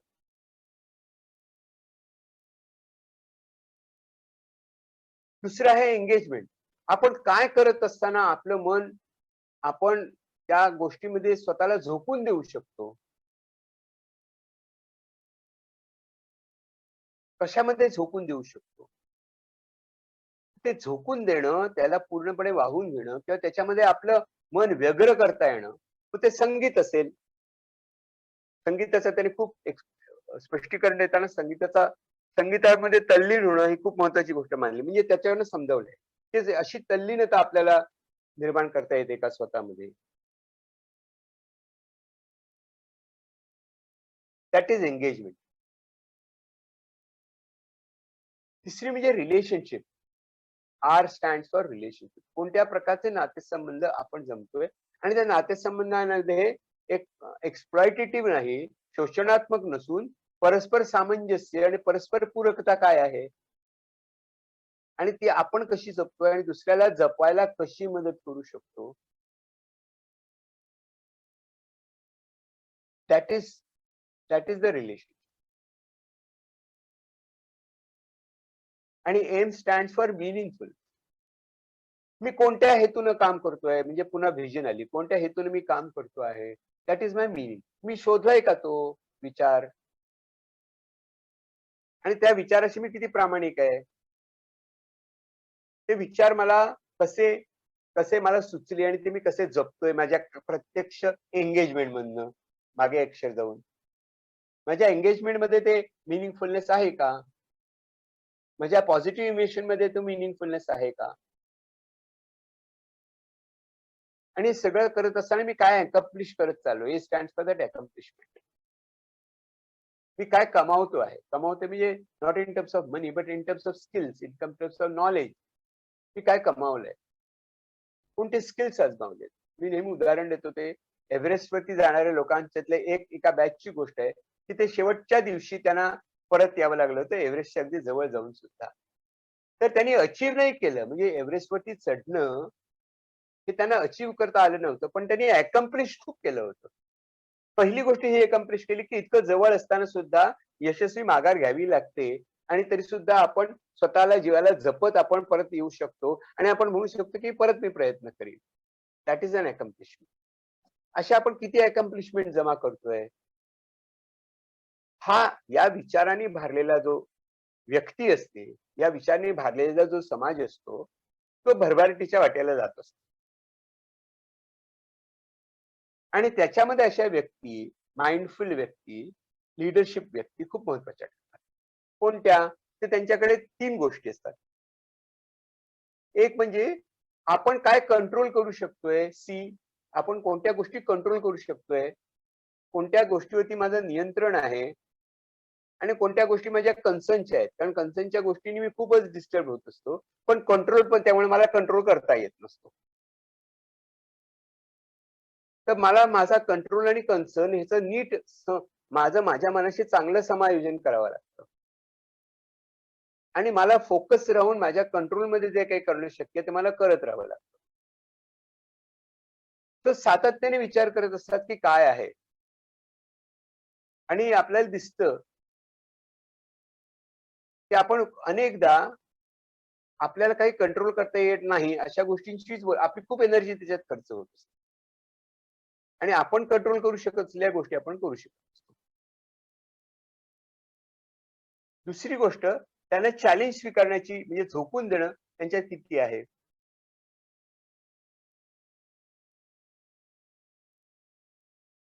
आणि हे करत असताना मी किती निश्चितपणे स्वतःच्या स्ट्रेंथचा विचार केलेला आहे. सुरुवातीलाच मी म्हटलं कृतज्ञतेची गोष्ट केली. माझ्या किती स्ट्रेंथ्स मी वापरू शकतोय? माझ्या कोणत्या स्ट्रेंथचा मला वापर करायचा आहे? माझ्या कोणत्या अशा शक्ती आहेत की ज्याच्या जोडीनं त्याच्या जोरावर मी पुढे जाऊ शकतो? पण ट्रोमामध्ये कशाचा विसर पडतो तर या आपल्या शक्तीच्या स्थानाचा विचार पडतो. म्हणून हे परमा मॉडेल खूप महत्वाचं आहे सध्याच्या काळामध्ये पॉझिटिव्ह सायकॉलॉजी मधलं. आणि हे सगळं करत असताना करण्याकरता आपला अवेअरनेस महत्वाचा असतो. कारण ज्या क्षणी मला if I am not aware, मला जर माहितीच नसलं आणि जर मी त्याच चुकीच्या विचारामध्ये अडकत गेलो तर माझीच शक्ती मी वाया घालवतोय. मी स्ट्रेंथच्या क्वाड्रंट मध्ये विचार करू शकत नाही. हे एक व्यक्तिगत पातळीवरची गोष्ट आहे, ती आज सामाजिक पातळीवरती झालेली आहे. आणि ती तशीच ठेवण्याकरता, जागृत ठेवण्याकरता जो लीडर आहे तो माइंडफुल लीडर आहे, जो अवेअर आहे, जो समजून घेण्याचा प्रयत्न करतो आहे, ज्याच्याकडे स्वच्छ दृष्टिकोन आहे, क्लॅरिटी आहे आणि निर्णयाच्या बाबतीत तो अधिक सहजपणे निर्णय घेऊ शकतो. म्हणजे त्याला कळतं की निर्णय या क्षणी घेणं कठीण आहे, पण निर्णय घेण्याकरता लागणारी ऍजिलिटी, निर्णय घेण्याकरता लागणारा लवचिकपणा आता मला दाखवायचा आहे. तर ती गोष्ट आजच्या घडीला महत्वाची आहे. या सेक्टरला, आपल्या सेक्टरला खूप महत्वाची ठरते आहे. नाहीतर हे अतिशय कठीण संकट आहे सगळ्याच गोष्टीचा विचार केला. व्यक्तिगत पातळीवरती विचार केला तर आणि सामाजिक पातळीवरती विचार केला तर. आणि हेच दिसतंय. मी क्लिनिकल सायकॅट्रिस्ट असल्यामुळे मी जास्त करून माझा 60-70% वेळ हा व्यक्तिगत पातळीवर आलेल्या ज्यांच्या काही शंका आहेत किंवा ज्यांना काही त्रास होतो आहे अशा लोकांशी जास्त मी माझा काय म्हणतात कनेक्ट होतो मी आणि या वेबिनार मार्फत. This is what I would like to see. हे मला सांगायचंय आणि मी ते यथाशक्ती यथामती सांगण्याचा प्रयत्न केलाय. आपण जवळजवळ 1 तास 10 मिनिटं बोलतोय. आता मी मला वाटतं प्रश्नोत्तर करता आता मी मोकळा आहे. आता तुम्ही चॅट बॉक्सचा वापर करू शकता. माझ्यापर्यंत पोहोचू शकता. दिलीप, येस. या ऑलरेडी चॅट बॉक्स मध्ये आले प्रश्न. आले ओके. जरा मला दिसू देत. कोणीतरी चॅट बॉक्स मध्ये प्रश्न नाही येता येता जातात असे विरतात. हो हो. अनिश्चितत्वात असतं त्यांच्यात. अनिश्चित असतात ते. टिकत नाहीयेत. मी वाचून दाखवते त्यांचा प्रश्न. हा, व्हेरी गुड. मोठा आहे तो. हा. त्यांना बोलता येईल का म्हणजे हा चालेल. ते कोणी वाचून दाखवलं तरी चालेल. कोणी आता वाचून दाखवत मग वाचतो हा. दिलीप म्हणतायत मला 2 प्रश्न आहेत. प्रत्येक माणसाची काही मूल्य असतात आणि त्यावर आधारित वर्तन माणूस करतो, परंतु काही वेळा काम करताना आपल्या मूल्यांच्या विरोधात भूमिका घ्यावी लागते आणि मग मनात मानसिक द्वंद्व निर्माण होतो. अशा वेळी मन संतुलित ठेवण्यासाठी काय केलं पाहिजे? हा एक प्रश्न आहे. दुसरा पण मी वाचून दाखवते, मग तुम्ही कसं क्रम ठरवा. एखाद्या माणसाबद्दल आपल्या मनात खूप चांगली प्रतिमा असते, परंतु त्या माणसाच्या सोबत गेल्यानंतर त्या माणसातील अगदी विरोधी स्वभाव आणि वर्तन आपल्या लक्षात येतं, तेव्हा आपल्या मनात त्या माणसाबद्दल असलेल्या चांगल्या प्रतिमेला तडा जातो. अशा वेळी आपण कसे मानसिक दृष्ट्या स्थिर राहावे? चांगले प्रश्न. असं आहे की आपण जेव्हा एखाद्या गोष्टीचं कॉम्प्रोमाइज करत असतो, आपण तुम्ही म्हणता की माझी मूल्यव्यवस्था मला काही काळ सोडून त्या मूल्याला आधारितच मला प्रत्येक माझा निर्णय आलो तर असे निर्णय आपल्याला घ्यावे लागत असतात. तर आपण प्रत्येक निर्णय हा विशिष्ट प्रकारे आपण घेत असतो. मला माहितीये की आपल्याला मूल्य सोडून आपल्याला अनेकदा निर्णय घ्यावे लागतात जे आपल्या मनाविरुद्ध असू शकतात, याच्याविषयी काही शंका नाही. पण याच्यामध्ये सगळ्यात महत्वाची गोष्ट काय आहे तर आपण स्वतःविषयी वाटणारी जी कंपॅशन आहे ती आपण बाजूला ठेवत असतो. आपण हे कोणत्या परिस्थितीत म्हणजे स्वतःचं समर्थन करायचं नाहीये, पण स्वतःला समजून घ्यायचं की या बाबतीत मला जो निर्णय घ्यायचा होता तो मला घेता आला नाही, पण याच्यामध्ये माझा नाईलाज काय होता, याच्यामध्ये मी कोणत्या एक वेगळ्या दृष्टीने मी पाऊल टाकत होतो, माझं गोल त्यावेळेला कोणतं होतं ते आपल्याला लक्षात घ्यायला पाहिजे.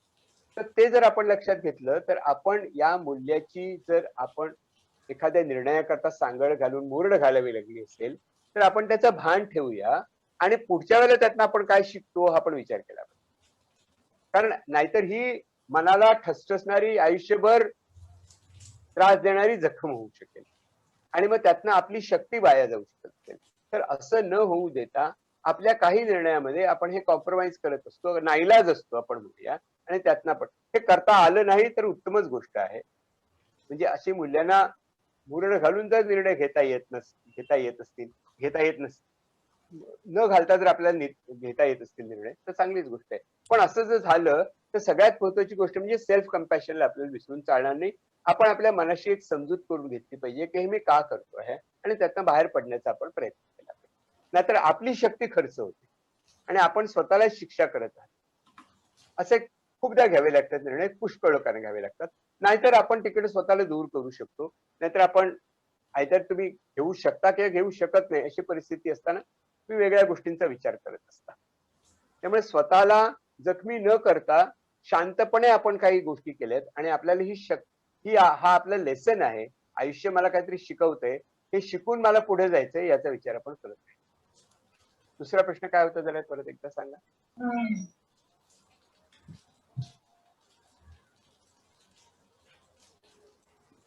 मी सांगते वाचून दाखवते. त्याच व्यक्तीचा म्हणताय ना तुम्ही? एखाद्या माणसाबद्दल आपल्या मनात खूप चांगली प्रतिमा हा असते. प्रतिमा हा. असते, बरोबर. आणि मग अगदी विरोधी स्वभाव आणि वर्तन लक्षात येतं जवळ गेल्यावरती. हा, हा. मग तडा जातो त्या प्रतिमेला. अशा वेळी आपण मानसिकदृष्ट्या स्थिर कसे राहावे? मला असं वाटतं की आपण जी आपल्या मनात निर्माण केलेली प्रतिमा असते ती खरंच रिअलिस्टिक होती का फारच आयडियलिस्टिक होती, हा आपण विचार करूया ना. आणि त्या व्यक्तीने त्यावेळेला कसं वागावं ही आपल्या अपेक्षा आहेत. त्या अपेक्षा आपल्या रिअलिस्टिक आहेत का अनरिअलिस्टिक आहेत का याचा आपण विचार करायला हवा. आपण जी कल्पना एखाद्या व्यक्तीविषयी केलेली असते आणि त्याच्याविषयी आपण त्या कल्पनेनुसार आपल्या आयडियल कल्पनेनुसार ती व्यक्ती वागत असेल, पण एक्झॅक्टली त्या व्यक्तीने काय बोललेलं असतं, काय केलेलं असतं याची आपल्याला खरोखरच कल्पना नसते. आणि मला असं वाटतं की पब्लिक जी समाजामध्ये वाढणारी माणसं आहेत त्यांना तर या गोष्टीला कायमच सामोरं जावं लागत असतं. आणि त्याला ती एक रियालिटी आहे असं मला वाटतं. ती एक सामाजिक रियालिटी आहे. मला माझे मित्र म्हणतात की तू पॉप्युलर आहे. म्हटलं मला 10 लोकांच्या मध्ये पॉप्युलर असे ना तर 100 लोकांमध्ये मी अनपॉप्युलर आहे, याची मला जाणीव आहे. म्हणजे कोणालाही जाणीव असू शकते. त्यामुळे आपण जी कल्पना केलेली आहे या व्यक्तीबद्दलची ती खरी आहे का ह्याचा पण आपण तपास करायला पाहिजे ना. प्रत्यक्षात काय असतं आपल्याला माहिती नाहीये. स्वच्छ नजर ठेवूया, आपण क्लॅरिटी ठेवूया. आणि खूप महत्वाची गोष्ट म्हणजे काय असेल आपले त्या माणसाची काय मजबुरी असेल काय माहिती आपल्याला. आपण आपण आपल्या अपेक्षेप्रमाणे किंवा त्यांनी त्याच्या प्रतिमेप्रमाणे जगावं असं आपल्याला वाटत असतं, पण ती प्रतिमा त्यांनी निर्माण केली आहे, आपण निर्माण केली का कोणी निर्माण केली आहे, प्रत्यक्षात माणूस कसा आहे काय माहिती आपल्याला. आपलीच फसगत झाली असं आपल्याला वाटतं, पण फसगत होत असेल ती आपली कशावर बेसिस आहे याचा आपण विचार करायला हवा ना. नाही तर त्याला जाऊन जाब विचारा, शक्य नसेल तर आपण सोडून द्या. पुढचा प्रश्न. मलाच एक प्रश्न आहे, विचारू का? हा विचारा. हा, मला असं लक्षात येतं की जेव्हा असा आघात होतो किंवा एखादं मोठं जसं आता महासाथीचं तुम्ही म्हणाला, तेव्हा ना मनुष्य जास्त आत्मकेंद्री होतो आणि तो घाबरतो असं एक लक्षात येतं. आणि मग त्या घाबरलेल्या स्थितीमध्ये मग फक्त माझा विचार म्हणजे स्वतःचा विचार केला जातो का काय असं ते वाटतं. तर मग त्या परिस्थितीतनं त्यांना ह्या कसं बाहेर काढ म्हणजे काय आम्ही विचार द्यावा आणि काय त्याच्यातनं बाहेर कसं बाहेर काढावं. आणि ते घाबरले पण इतकं असं घेरून टाकलेलं असतं की ते असं लक्षात येतं की ह्याच्यावरती काहीतरी गरजच आहे, म्हणजे सेशनची गरज आहे असं लक्षात येतं. तर मग काय म्हणजे लीडर्सनी कसा विचार करावा आणि कसं बाहेर काढावं? मला वाटतं सगळ्यात महत्वाची गोष्ट म्हणजे त्या व्यक्तीला त्यावेळेला कशाची गरज असते तर त्यावेळेला त्या व्यक्तीला कोणत्याही प्रकारच्या तात्विक चर्चेची गरज नसते ना. घाबरलेल्या माणसाला तात्विक चर्चेची गरज नसते. त्या व्यक्तीला फक्त त्याला दिलासा पाहिजे असतो, आधार हवा असतो. आपण तुमच्या बरोबर आहोत, मला तू काय म्हणतोयस ते कळतंय मला, आणि तुझी जी मनाची तडफड होते आहे ते समजतंय आम्हाला, I am aware of it आणि I want to talk to you. प्रत्येक वेळेला आपण काय करत असतो असं नाही, पण त्यावेळेला काय महत्वाचं असतं तर कदाचित आपला आधार महत्वाचा असतो. तुला मी समजून घेतोय, कारण ज्या माणसाला वाटत असतो जितकं तो एकटा आहे असं वाटत असतं, आत्मकेंद्रीय होत असतो तेव्हा तो लोनली पण असतो, एकटा पण वाटत असतो त्याला, एकाकी पण आलेलं असतं. त्याच्यामध्ये आम्ही तुझ्या बरोबर आहोत ही जाणीव महत्वाची असते आणि त्या जाणीवेतून पुष्कळ काही साध्य करता येतं. हेच तर आपण हे तर फर्स्ट एड आहे ना. रस्त्याच्या एखाद्या माणसाला अपघात झाला तर आपण असं नाही विचारत कोणती गाडी होती रे, त्या गाडीचं काय मेक कोणता होता, कोणतं मॉडेल होतं, मर्सिडीज होती का मारुती होती, असं नाही विचारत ना आपण. ते आपण असंही म्हणत नाही की काय माजलेत लोक कशी गाडी चालवतात. खरं आहे ते, दोन्ही गोष्टी खऱ्या आहेत, पण त्यावेळेला आधाराची गरज असते ना. तो आधार आपण देत असतो आणि त्यातनंच पुढे बिल्ड होत असतात रिलेशन. तो आत्मकेंद्रीय असतो म्हणजे स्वतःच्या दुःखात गुरफटलेला असतो. आणि दुःखी माणूस असतो तो नेहमीच एकटा असतो आणि दुःखी माणूस हा चिडलेला पण असतो. त्यामुळे त्याला काय पाहिजे असतं त्या क्षणी तर फक्त आधार आणि समजून घेणारी माणसं पाहिजे असतात. हे अत्यंत दुःखद प्रसंगात आलेली जी व्यक्ती असते, ज्याने कदाचित स्वतःच्या हातातनं केलेल्या चुका असतील आणि त्याच्यामुळे मृत्यू होत असेल, तरी सुद्धा या गोष्टीचीच गरज असते ना.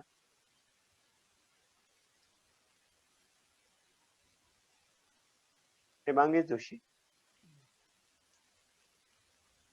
हो, मला म्हणजे तो मुद्दा तुमचा पटलाच.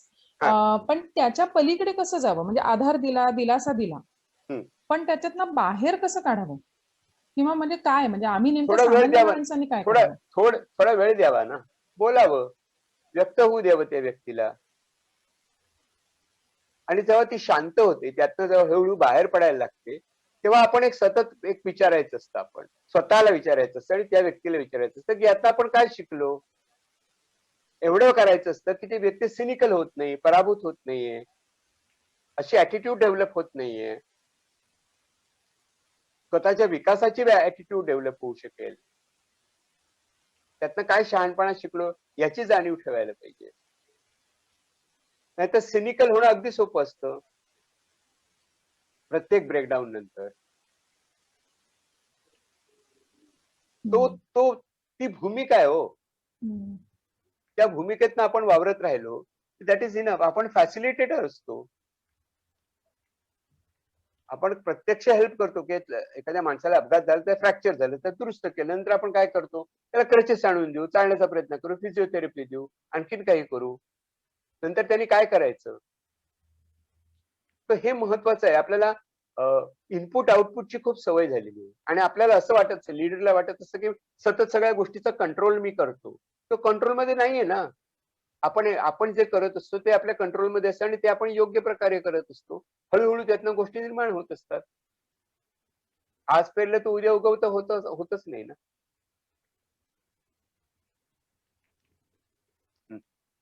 कोविड नंतर लोकांची भूमिका फार आक्रमक झालेली आहे. त्या आक्रमकतेचा जो आक्रमकतेची जी एनर्जी आहे ना, त्या एनर्जीचं काय करायचं हे आपण ठरवायला पाहिजे. निश्चित काहीतरी ठरवायला पाहिजे. नाहीतर ती वायफळ होणार, बडबडण्यात वाया जाणार. काय क्रिएटिव्ह आपण करू शकतो, काय आपण बांधू शकतो याचा आपल्याला विचार करायचा. कारण लोक आक्रमक तर होणारच आहेत, होतातच आहेत, ऑलरेडी झालेलेच आहेत. तेव्हा कंट्रोल आणि कन्सर्नच आहे की तू काय करू शकतोस याचा विचार करायचा, आपण काय करू शकतो याचा विचार करू शकतो. एखाद्या व्यक्तीकडे पॉझिटिव्ह इमोशन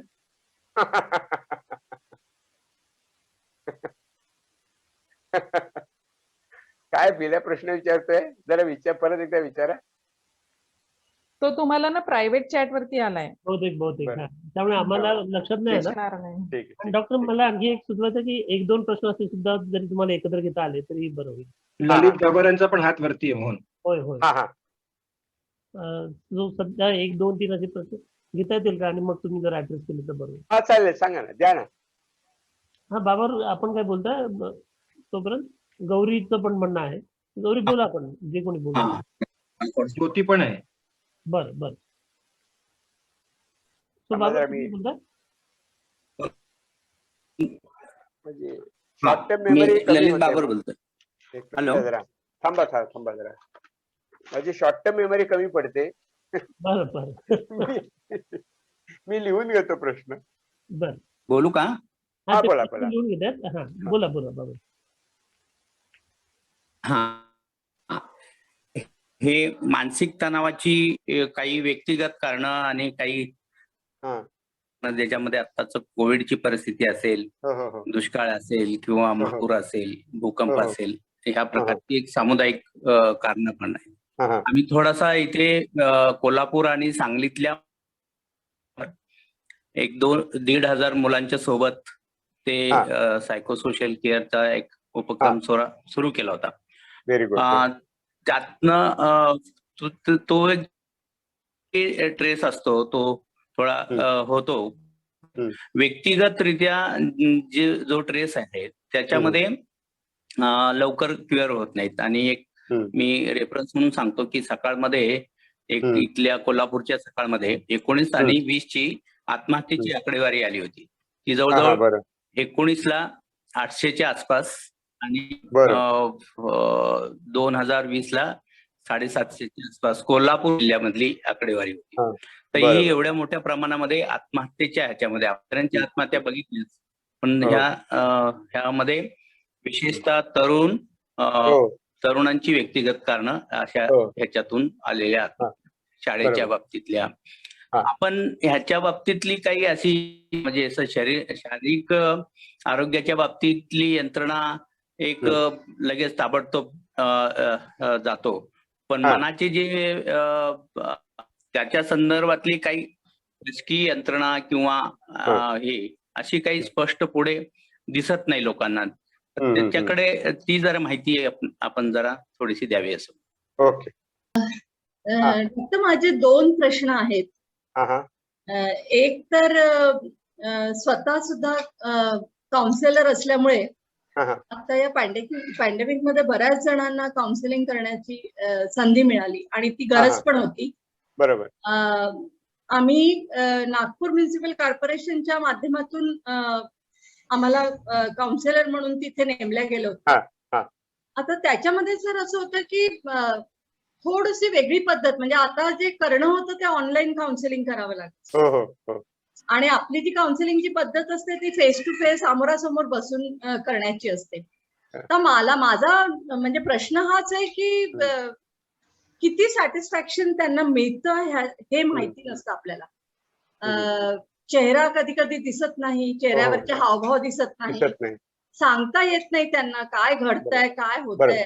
कारण की तसं काउन्सिलिंग करताना आपण हावभाव बघून सुद्धा बरंचसं आपण समजून घेत असतो. म्हणजे that is the skill of counsellor and we keep using different therapies for that sir. Absolutely correct. आपली we use client centred therapy for that.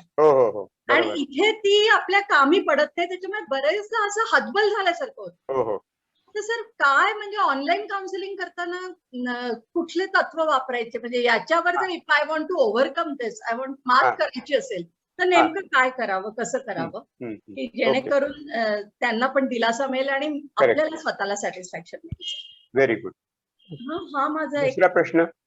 दुसरा प्रश्न असा होता की सर बऱ्याचशा क्लायंटचे जे प्रश्न होते, म्हणजे माझे 7-8 जणांना तर असं होतं की त्यांना खूप फोबिया झाला होता, एक प्रकारची ज्याला आपण फोबिया म्हणतो.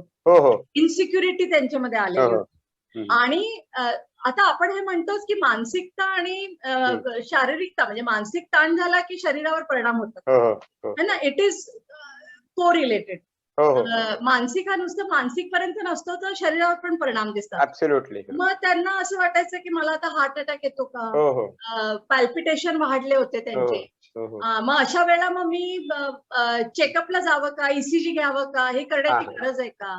आणि मग आपण ते रेकमेंडेशन करतो की जा, पण मग तिथनं डॉक्टरांचं म्हणणं येतं की नाही मॅडम, यांना याची गरज नाही, ही फोबियाच आहे. आणि तर मग या फोबियातनं, या इन्सिक्युरिटी मधनं कसं काढावं if it is only mental and it is not physical.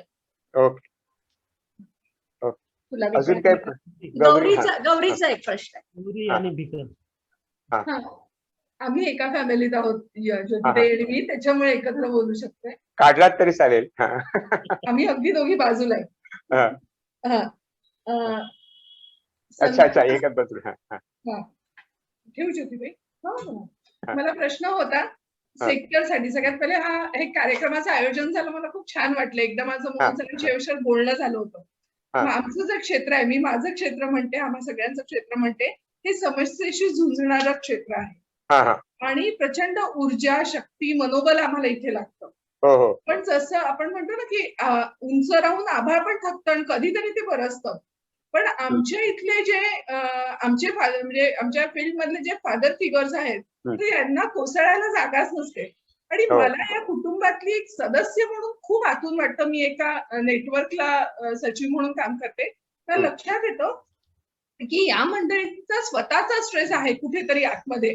आणि यांना मित्रांशी बोलायला वेळ नाही, यांना व्यक्त व्हायला वेळ नाही. तर माझ्या सेक्टरची जी बाप माणसं आहे त्यांच्यासाठी काहीतरी आम्ही करायला पाहिजे का. म्हणजे आम्ही सगळ्यांचं सगळं करतो, पण आमच्यासाठी आम्ही काहीतरी करायला पाहिजे.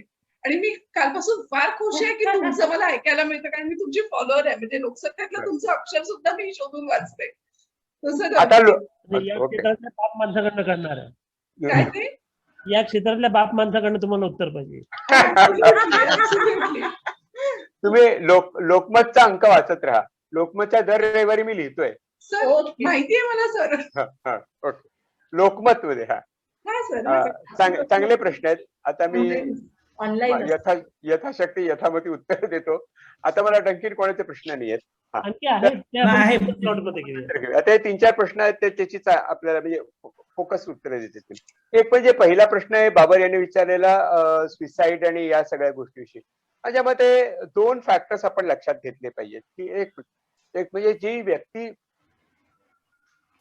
त्या पॉइंट पर्यंत आलेली असते सुसाईड करण्याच्या, त्याच्या मागे व्यक्तिगत कौटुंबिक पण कारणं असतात की सगळी फक्त ती सामाजिकच कारणं असतात असं नाही. ते व्यक्तिगत असतात आणि कौटुंबिक ही जास्त असतात असं माझं मत आहे. त्यामुळे अशा व्यक्तींची पहिली गोष्ट म्हणजे आपल्याकडे पुरेशा हेल्पलाईन उपलब्ध असायला पाहिजे, ज्या व्यक्तीपर्यंत शेवटच्या क्षणापर्यंत मी कोणाला तरी फोन करू शकतो, कोणाला तरी बोलू शकतो, त्या भावनेने माणसं परत आलेली आहेत. म्हणजे असं की त्या क्षणी मला आधार देणारी आणखी कोणीतरी व्यक्ती आहे जी माझं ऐकायला तयार आहे. ही भावना त्या क्षणी महत्वाची असते, कारण ती याच्यातनं वाचलेली माणसं असतात. त्यांचा जर सायकोलॉजिकल आपण अभ्यास केला तर त्यात आपल्याला लक्षात येतं की शेवटच्या क्षणापर्यंत वाटत होतं की मला कोणीतरी समजून घ्यावं, नंतर की मी काय अमुक घेतलं तमुक घेतलं वाचतो, पण माझ्या मनातली भावना अजून ती शिल्लक आहे. म्हणजे आपण लोकांच्या पर्यंत स्पेस असल्याचं आणि आपण उपलब्ध असल्याचं, अशी जागा उपलब्ध असण्याचं, अशी स्पेस उपलब्ध असण्याचं फिलिंग लोकांच्या मनामध्ये निर्माण करता आलं पाहिजे. आणि दुसरी गोष्ट की तुम्ही एकटे नाही, तर होप शिल्लक आहे, यातनं बाहेर पडणं शक्य आहे, असे 2 मेसेजेस सगळ्या लोकांच्या पर्यंत गेले पाहिजेत. तरुण लोकांच्या पर्यंत तर विशेषच गेले पाहिजे. तिसरी गोष्ट, कुटुंबाला पण या बाबतीत खूप महत्वाचं स्थान आहे, कारण कुटुंब खूपदा या बाबतीत चुकीचे गोष्टी करू शकत असतं. म्हणजे एखाद्या मुलाने जरी सांगितलं मला असं वाटतं की आता मरून जाऊ आपण, जगू नये, तर घरातली माणसं त्याला कसा रिस्पॉन्ड करतात हे पण महत्वाचं आहे ना. अरे दादा बघू काय तू नेहमी गमजा करतोस, बघू काय माहितीये मला काय करतोस, करूनच दाखव एकदा, असं म्हणून आत्महत्येला प्रवृत्त होणारी पण माणसं आहेत. त्यामुळे कुटुंबाचं आणि त्या व्यक्तीचं अर्थात सगळं घडण्याच्या आधी समुपदेशन होणं गरजेचं आहे. पण हे समुपदेशन करण्याकरता संस्था निर्माण करणं आणि त्या संस्थातली माणसं ट्रेंड असणं अतिशय महत्वाचं आहे. त्या मला वाटतं की टाइम कोल्हापूरला हेल्पलाईन सुरू व्हावी. माझे खूप चांगले मित्र आहेत गोव्याला, ते खूप काम करतायत हेल्पलाईन मध्ये आणि या बाबतीत त्यांना काही मदत हवी असेल तर आपण नक्कीच करू शकतो. तिसरी गोष्ट अशी आहे की जेव्हा अशा आता गेल्या वर्षीचा अनुभव सांगतो, त्या सुशांत सिंग राजपूतच्या आत्महत्येनंतर मला कुठून फोन आले की मला कधीही वाटलं 70-75 वर्षाच्या एका आजीचा फोन आले, आता कुठेतरी चंद्रपूर मधनं. पहिला माझ्या मनातला पहिला विचार, ओ बाई तुम्ही कुठे, आजी तुम्ही कुठे, सुशांत सिंग राजपूत कुठे, त्याचं क्षेत्र काय, तुमचं क्षेत्र काय. ही जी लोकांची कनेक्टिव्हिटी असते ना, की ह्या अशा जर एखाद्या व्यक्तीने केलं तर मग माझं काय, माझ्या तरुण मुलाचं काय, माझ्या नातवाचं काय, अशी जी पर्सनलाइज गोष्टी होतात ना, त्या गोष्टी व्यक्त करायला पण जागा निर्माण होणं महत्वाचं. मी म्हटलं तुम्ही मला फोन केला ते खूप बरं झालं, कारण तुम्हाला वाटणारी भावना ही काही अनयुज्युअल नाहीये, असं वाटू शकतं हे तर मला कळतच आहे. पण आपण एक शांतपणे विचार करूया की या गोष्टीचा तुमच्या मनावर झालेला हा इम्पॅक्ट आहे म्हणून हे होतंय. तुमच्या मनात हा हळवेपणा निर्माण झालेला आहे आणि असाच होत असतो. आणि इतक्या डिस्कनेक्टेड लोकांना त्या गोष्टीचं वाटत असतं. कितीतरी दिस वॉज लाईक गेल्या वर्षीच्या जून मधली घटना आहे. आय वॉज वंडरस्ट्रक की काय आहे, कारण आतापर्यंत अनेक असे सुसाईड झालेत, अनेक त्याच्यानंतर समुपदेशन केले, पण नॉट लाईक सुशांत सिंग राजपूत. मला वाटतं तो कोविड एकूणच सगळं आणि त्याचा प्रचंड गाजावाजात उलट सुलट चर्चा आणि त्याच्यामध्ये त्या मुलाचा अत्यंत तरुण हसरा चेहरा has tremendous impact on people. त्यामुळे ह्या गोष्टीचं भान समाजाने ठेवणं, माध्यमाने ठेवणं खूप महत्वाचं आहे आणि आपली भूमिका त्याच्यामध्ये स्पष्ट असायला पाहिजे की आपण लोकांना मदत करू शकतो, मदतीचा हात शक्य आहे. दिस वन थिंग, त्या बुडणाऱ्या माणसाला त्या एका काठीचा आधार पुरेसा असतो तसा आहे. आणि या बाबतीत लोकांनी माइंडफुल राहणं, स्वतः माइंडफुल राहणं खूप महत्वाचं आहे. दुसरा प्रश्न, ऑनलाईन काउन्सिलिंग. ऑनलाईन काउन्सिलिंगची मी पण झगडत होतो सुरुवातीला, हे कसं काय होणार.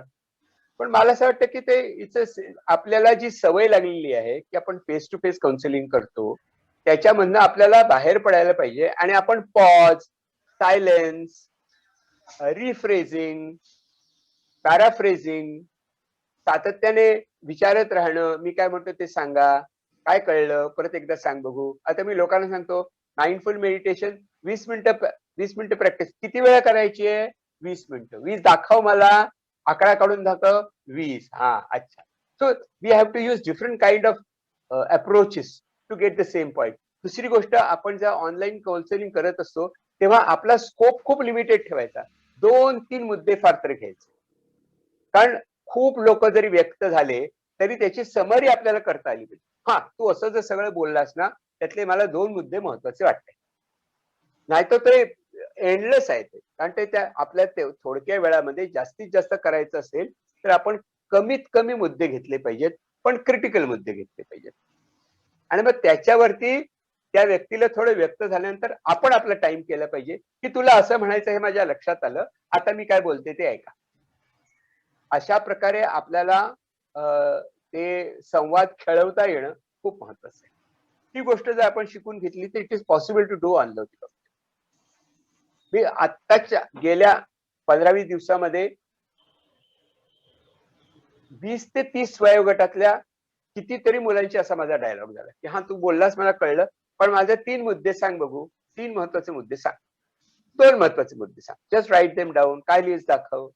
असं करूनच ते करावं लागतं. सो आपला सब्जेक्ट मॅटर थोडा ठेवा आणि जर पसरायला लागला तर तो परत मर्यादित ठेवायचा आणि तेवढ्यावरच फक्त आपण बोलायचं. आणि काही स्किल्स शिकवता येतील आपल्याला, म्हणजे मेडिटेशन शिकवायचं असेल किंवा एखादा असर्टिव्हनेस सांगायचं असेल किंवा एखाद्या महत्वाच्या क्लॅरिटी आणायची असेल, ते अगदी थोडक्या विषयामध्येच घ्यायची, कारण त्यांना खूप बोलायचं असतं. पण आपल्याला काउन्सिलर म्हणून कळत असतं की त्याचे 2च मुद्दे महत्वाचे. सो मिनिमाइज करूया त्या. अशी जी स्किल आपण वापरायला सुरुवात केली तर online counselling can be equally satisfied. ते काही लोक म्हणतात की सर आम्हाला फेस टू फेस नको, आपण ऑनलाईनच बोलूया. आपला कम्फर्ट महत्वाचा असतो.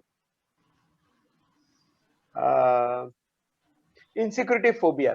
तर हा, येस, 1 मिनिट जरा थांबा. 1 मिनिट थांबा, मी प्रश्नाचं उत्तर देतोय. दुसरा प्रश्न होता इन्सिक्युरिटी फोबिया. आता फोबियाचा हा जो आहे ना, की जे मी त्यांना सांगतो की अँझायटी, मानसिक चिंता ही गोष्ट भयंकर नकलाकार नंबर 1 आहे जगातली. ती कशाचीही नक्कल करू शकते. हार्ट अटॅक पासनं, स्ट्रोक पासनं कसलीही नक्कल करू शकत असते. मी 4 पॅरामीटर्स देतो, ते आपण जर लक्षात ठेवले तर त्या व्यक्तीला कळतं की आपल्याला होणारा त्रास काय आहे. पहिली गोष्ट म्हणजे त्यांना सांगायचं की दिस इज व्हेरी नॅचरल, तुम्ही हे सगळं करतच असतात, पण मी जनरल लोकांकरता बोलतोय. That this is very common, that this happens. बहुतेक वेळेला फोबियामध्ये ऍक्च्युअल अटॅक पेक्षा, ऍक्च्युअल भीती वाटण्यापेक्षा मला भीती वाटेल की काय या गोष्टीची भीती जास्त असते. अँटिसिपेटरी एन्झायटी हा फोबिया मधला सगळ्यात त्रासदायक गोष्ट असते. लोक म्हणतात एक वेळ झालं तरी चालेल, पण होईल. मी एकदा लिहिलं पण होतं की एक व्हिडिओ पण आहे माझा की एकदा कोविड होऊन जाऊ द्यायच्या आईला, नको ती मला त्याची चिंता, असं एकदा काय व्हायचं ते होऊन जाऊ दे असं वाटतं. That is because of anticipatory anxiety. कारण अँटिसिपेटरी एन्झायटी मध्ये mind is really running very wide. And mindful meditation can help because it helps you to come down to the present moment and see through ही जी आपण पुढे जाऊन म्हणजे fast forward to future and bring back the anxiety असं आपण करत असतो. त्याच्याकरता mindful meditation अतिशय प्रभावी आहे, कारण helps you to remain focus on the present. So that ते अतिशय महत्वाचं असतं. ह्याचं अनालिसिस करून प्रत्यक्ष सिच्युएशन आणि मी अँटिसिपेट केलेली सिच्युएशन याची क्लॅरिटी जरी दिली तरी आपण we can go one step ahead. समस्येशी गौरी देशपांडेंचा प्रश्न आहे की हा कोण बोलतंय? माझा एक प्रश्न असा आहे सर. हा हा मी दत्ता पाटील बोलतोय मंगळाहून. हा बोला बोला. तर आता जी तिसरी लाट आणि टेन्सच्या संदर्भात आई वडिलांना जे प्रॉब्लेम येणार आहेत. हो. हॅलो. हा हा बोला. आई वडिलांना जे तिसऱ्या लाटेमध्ये लहान मुलांच्या संदर्भात जे टेन्स किंवा हे येणार आहे, जे प्रेशर येणार आहे, तर त्या संदर्भात काय आपण आता जागृती केली पाहिजे? अत्यंत महत्वाची गोष्ट, ऍक्युरेट अचूक माहिती आपल्या लोकांच्या पर्यंत पोहोचत आली पाहिजे.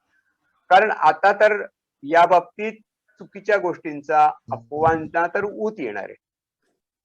त्यामुळे अत्यंत अचूक माहिती आपल्याला लोकांच्या पर्यंत पोहोचवता आली पाहिजे. अचूक माहिती महत्वाची आहे. 2, भीतीमुळे अफवा निर्माण होतात आणि भीतीमुळे अफवा पसरवतात. तर तिसरी गोष्ट काय म्हणतात, पराचा कावळा व्हायला अजिबात वेळ लागत नाही.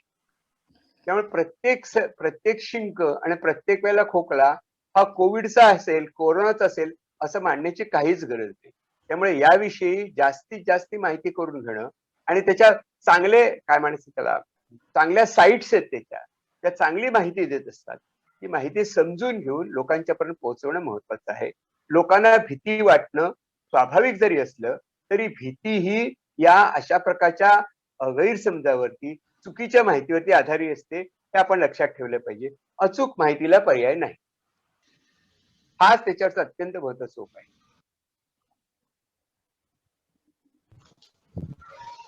हा एक मिनिट जरा, एक मिनिट. दुसरा एक प्रश्न असा आहे. हा जरा गौरी देशपांडेंचा एक मिनिट, एक प्रश्न राहिलाय, त्याचं उत्तर देतो मी.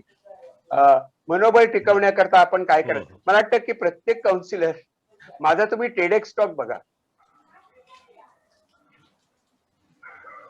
माझा एक टेडेक्स टॉक आहे ऑन माइंडफुलनेस. काय माहितीये, आपण काउन्सिलर करता बर्नआउट आता ना, बर्नआउट ही दरवाजावर ठोकणारी गोष्ट झालेली आहे. It is ringing the bell on the door, burnout. कारण प्रोफेशनल्स मध्ये खूप मोठ्या प्रमाणात आहे. कलकत्त्याच्या माझ्या काही मित्राच्या सर्वे मध्ये 40 ते 50% डॉक्टर डिप्रेस्ड आहेत.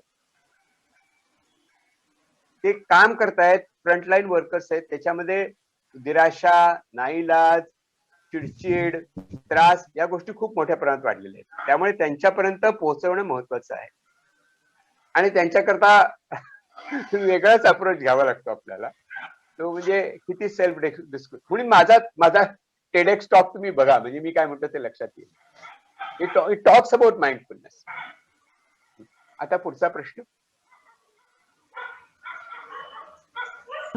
मलिक आणि सायली काय झालं? बोलताय? बिलाला पण बोलायचं. माझा अजून एक आहे प्रश्न राहिलाय.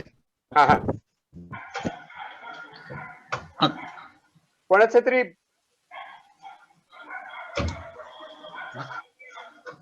कुत्र्याच्या भांडणाचा आवाज ऐकतो. माझा अजून एक प्रश्न असा आहे, वैयक्तिक माझा आहे. हॅलो. हा बोला बोला. माझं वय आता 73 वर्ष वय आहे. मला कोविडची एक टेस्ट झाली माझी आणि मी 15 दिवस हॉस्पिटलमध्ये होतो. 3 महिन्याची घेतलेले आहे. एक डोस चा पण झालेला आहे नंतर म्हणतात 84 दिवसानंतर. त्याचा काय तोटा जर होणार नाही ना? हॅलो. मला ना तुमचा प्रश्न कळलेला नाही आणि बहुतेक मेडिकल प्रश्न आहे तो.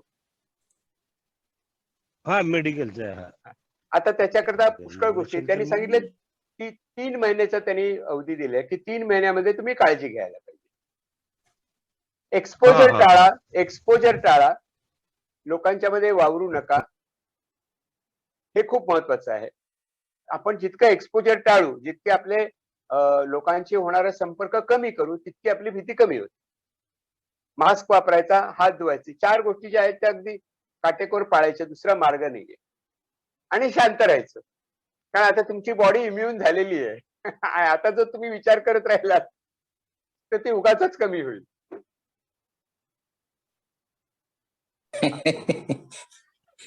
अजून कोणाला विचारायचं? बिला तुम्ही बोलत होता ना? अजून कोणीतरी विचारत होतं, मुली काहीतरी 2 मुली, सायली का कोणीतरी. मी विचारतोय डॉक्टर साहेब, आपल्या सामाजिक कार्यकर्त्यांकडे पॉझिटिव्ह इमोशन्स, एंगेजमेंट, रिलेशनशिप हे जर गुणवैशिष्ट्य नसले तर तो माइंडफुलनेसच्या कॉन्सेप्ट मध्ये लीडर होऊ शकतो का? नाही, तो इफेक्टिव्ह लीडर नाही होणार. आणि तो स्वतः आयदर कशा तरी अडकेल किंवा तो स्वतः बर्नआउट होईल.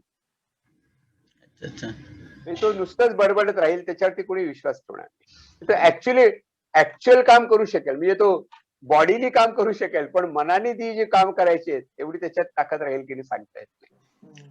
आणि बघा असं आहे, माइंडफुलनेस ही गोष्ट आपण जास्तीत जास्त लोकांच्या पर्यंत पोहोचवण्याकरता बुद्धांनी काढलेला ती संकल्पना आहे. काही माणसं माइंडफुलच असतात, मग त्याच्यात उपजत असतात क्वालिटीज, उपजत करुणा. आपल्याला माहिती असेल, उपजत करुणा आहे, उपजत ते होकारत. माझे वडील स्वतः होते, डेफ होते, ऑलमोस्ट ब्लाइंड होते.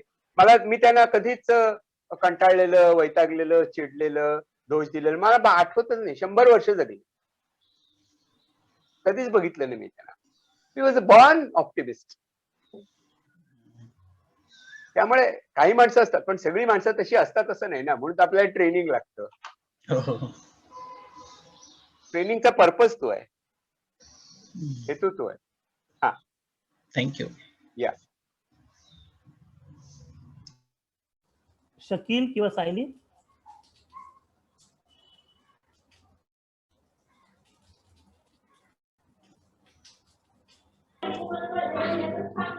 दोघं बोलत नसतील तर मी बोलू का? मी विचारू का प्रश्न?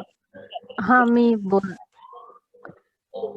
विचारू का? मी विचार, जे कोणी पहिलं विचारू शकेल. हा, सो एक इन्सिक्युरिटी असते की वी माइट लूज समवन या फिर कुठली पण गोष्ट, आणि त्या इन्सिक्युरिटी नंतर सततचं एक थोडं ओव्हर थिंकिंग होत असतं. So how to deal with such constant over thinking? आणि इन्सिक्युरिटीचं थोडं पार्ट तुम्ही कव्हर केलंय, but then to over thinking and insecurity. Doctor, दुसरे पण प्रश्न घेतला चालेल बिकनचा? सर, तुम्ही म्यूटवर आहात. नाही, नाही, राजेंद्र सर म्यूटवर आहेत. हा, मी तो म्हटलं बिकनने सुद्धा सांगितलं तर बरं होईल.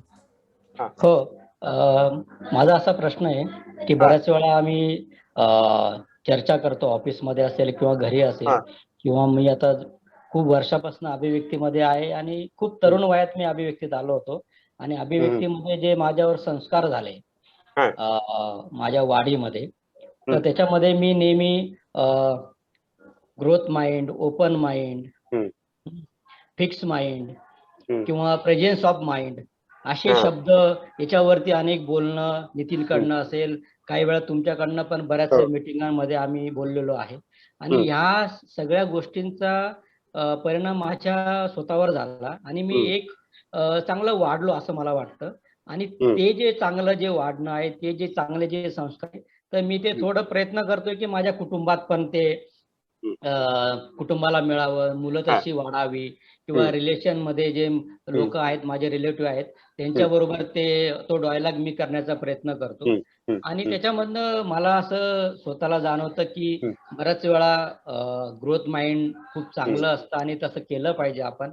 पण मग कधी कधी समोरचा त्याचा दुरुपयोग करायला जातो आणि मग असं वाटतं की आपण उगीचच ग्रोथ माइंड मध्ये त्याला बघत होतो किंवा तसा विचार करत होतो, तर फिक्स माइंडच बरं आहे असं कधी कधी वाटतं. किंवा मग बायकोच म्हणते कधी कधी की तुम्ही इतकं ओपन बोलतात, त्यांना इतकी मोकळी देतात मुलांना, मे बी त्यांनी गैरफायदा घेतला का त्या गोष्टीचा, म्हणून ते हट्ट करतात का, असं बराच वेळा होतं. आणि मग हे जे तिघ ज्या गोष्टी आहेत, ओपन माइंड, ग्रोथ माइंड किंवा प्रेझेन्स ऑफ माइंड, किंवा फिक्स माइंड, याचा बॅलन्स कसा करावा हे कसं समजून घ्यावं, नेमकं कुठल्या वेळेस कुठलं माइंडचा वापर झाला पाहिजे किंवा काय झाला पाहिजे हे मला असं वाटतं की थोडं समजून घ्यायचंय मला. तर त्याविषयी तुम्ही जर मला गाईड केलं तर. बरोबर. कसं आहे, या गोष्टीकडे आपण खरं म्हणजे माझं बोलणं ऐकू येत आहे ना? हो, येतंय. या सगळ्या गोष्टी कोण भिकांनी विचारले ना, या सगळ्या गोष्टीनं एक लक्षात ठेवायचं, या सगळ्या गोष्टी स्ट्रॅटेजीज पण असू शकतात. ही आपली जगण्याचा मार्ग असतो. त्याप्रमाणे जेव्हा अशा गोष्टी घडत असतात तेव्हा ती स्ट्रॅटेजी असते आणि ती स्ट्रॅटेजी बॉल बघून खेळणं हे महत्वाचं असतं. सगळ्यांशीच आपण प्रेमाने वागूया, पण काही लोकांची प्रेम व्यक्त करण्याचा मार्ग वेगळा असू शकतो. म्हणजे समोरची व्यक्ती कशी आहे, काय आहे हे समजून आपण त्यानुसार आपण आपल्या स्ट्रॅटेजीमध्ये बदल करू शकत असतो. आपली मूळ जी ओपन माइंडेडनेस आहे तो आपण ठेवायचाच असतो, पण कोणाबरोबर किती हे डिस्क्रिशन असतं आपलं, आणि हे डिस्क्रिशन आपण वापरायचं असतं. कारण नाहीतर आता तू म्हणतोस त्याप्रमाणे होतं की त्याचा गैरफायदा कोणी घेत असतं का? तर याचं आपल्याला भान पाहिजे. म्हणून हे भान आपण टिकवणं महत्वाचं आहे की आपण एक्झॅक्टली काय करतोय, आपण ही स्ट्रॅटेजी म्हणून वापरतोय. आणि स्ट्रॅटेजी कशा करता, तर त्या समोरच्या व्यक्तीची ग्रोथ व्हावी म्हणून. परंतु त्याचा जर गैरफायदा घेतला तर याचा अर्थ असा की तो काहीतरी शॉर्ट टर्म विचार करतोय. त्या शॉर्ट टर्म करणाऱ्या माणसाशी आपण काय डील करायचं हे आपल्याला कळलं पाहिजे ना. तो आपली स्ट्रॅटेजी पण असू शकते. उदाहरणार्थ आपण जर राग आहे, ही नकारात्मक भावना आहे, प्रश्नच नाही, पण ती अतिशय महत्वाची आहे. आपण रागाचा कसा उपयोग करून घेतो ते महत्वाचं आहे ना. कोणाला किती कसं रागवायचं महत्वाचं आहे. तो कधी कधी आपल्याला रागावणं उपयोगी पडतं, आणि रागावणं आपण स्फोटात्मक असतं का समज देण्यापर्यंत असतं हे आपण लक्षात ठेवलं पाहिजे. बुद्ध भिक्षूंची नेहमीच गोष्ट सांगतात की ते रागवून बोलतात, त्याच्याकडे काठी असते, पटकन काठी मारतात ते, कारण म्हणतात या क्षणी मी काठी मारतोय ती रागाने नाही तर तुझ्याकडे बघून मारतोय. So these are strategies that are. बुद्धांनी पण वापरल्या होत्या स्ट्रॅटेजीज. सांगितलं काही माणसांनी जी अशी माजलेली लोक होते त्यांना सांगितलं स्मशानात जाऊन बस, तिकडे मेडिटेशन कर, म्हणजे तुला अक्कल येईल. म्हणजे त्या व्यक्तीनुसार आपल्याला आपलं धोरण बदलावं लागतं. ती स्ट्रॅटेजी काय आहे, आणि ते बॉल बघून खेळणं सगळ्यात होतं तर आपल्या सेंचुरीज होतात. की सगळ्या बॉलला जर मी स्क्वेअर कट मारत बसलो तर आउट होतो. तर ते समजणं महत्वाचं आहे. ते विजडम येणं महत्वाचं. आता कोणी म्हटलं ते इन्सिक्युरिटी आणि अँटिसिपेटरी, इन्सिक्युरिटी बद्दल म्हटलं, ओव्हर थिंकिंग. कसं आहे माहितीये, इन्सिक्युरिटी आपल्याला एक गोष्ट आपण एक कायम लक्षात ठेवूया की सगळ्यात महत्वाची भीती आज समाजाला, प्रत्येक व्यक्तीला जाणवतीये ती म्हणजे मृत्यूची भीती. आपण की आपल्या जवळची ही भीती काय म्हणते, हा बेस पॉइंट आहे. सगळ्यांना भीती आहे. काय होतं की या भीतीचं स्वरूप जे असतं ना, ते कधी कधी आपल्या जवळच्या नातेवाईकाला होईल का, याला होईल का, त्याला होईल का, मग आपल्या डोळ्यासमोर दिसायला लागतं ते असं होईल तसं होईल. Mind runs wild. ते असं भटकत राहतं, मग असं होईल, मग तसं होईल, तसं होईल, तसं होईल, आणि मग त्याचा मला आत्ता त्रास होत असतो. तेव्हा आपण लक्षात घेतलं पाहिजे की आत्ता जी मला भीती वाटते आहे की त्या व्यक्तीचं काय आहे याची नाही, त्या व्यक्तीचं काय होईल या विचाराने मी या भीतीत अडकलेलो आहे. त्यामुळे माझी भीती ही आत्ता फक्त माझ्या मनातली एक समजूत आहे, ही फक्त माझी इमेज आहे, आणि हा माझ्या मनातला विचार आहे, हे रियालिटी नव्हे. ओव्हर थिंकिंग करणाऱ्या माणसांना, आणखीन अशा प्रकारे इन्सिक्युअर वाटणाऱ्या माणसांना एक वाक्य मी सांगतो, ते त्यांनी हृदयावर लिहून घ्यायचं. Thoughts are not reality. Thoughts are what possibilities exist. Thoughts are not reality. Thought is what you think. Reality is reality. Thought is your interpretation of reality. आणि रियालिटी आणखी वेगळी असू शकते. ते आपण काय एक्स्ट्रापोलेट केलेलं आहे ते आपले थॉट्स आहेत. Thought is not a reality. Thought can create reality, but thought are not reality. Thoughts can create reality, but thoughts are not reality. हे जेव्हा आपल्याला कळतं तेव्हा आपण म्हणतो अरे हा विचार आहे माझ्या मनातला, मला भीती वाटते, ही कशात निर्माण झाली, या विचार विचार म्हणजे रियालिटी नाही, विचार म्हणजे माझ्या मनाने निर्माण केलं, माझ्या फॅक्टरीतला तो बाय प्रोडक्ट आहे. माझ्या मनात चांगले विचार येतात, तसे काही वाईट विचार येतात येतात येतात. माणूस आहे, येतात. काय करणार, माणसाचा जन्म आहे, माणसाचा मेंदू आहे ना, असं होणार. ऍक्सेप्ट करा, म्हणा हे चुकीचे विचार आहेत, आपण लक्ष देऊया, जातात, अनित्य असतात, निघून जातात. आपण जर त्यांना विचार त्याच्यात अडकलो तर ते वाढतात, आपण त्यांना एनर्जी देत असतो. देर आर 2 इम्पॉर्टंट सेंटेन्सेस, 2 महत्वाची वाक्य लक्षात ठेवायची असतात. एक म्हणजे आय एम थिंकिंग आणि दुसरं म्हणजे there is a thought in my mind. माझ्या मनात विचार आला आणि मी विचार केला. विचार केला म्हणजे मी विचाराला एनर्जी दिली आणि माझ्या मनात विचार आला म्हणजे आला तसा गेला. विचार इज लाईक अ लाट, येते आणि जाते. मी ढकलमपंची करायला सुरुवात करतो, खेचतो, आत ओढतो किंवा बाहेर ढकलतो, माझी एनर्जी जाते. Remain focused that this is a thought, this is an image.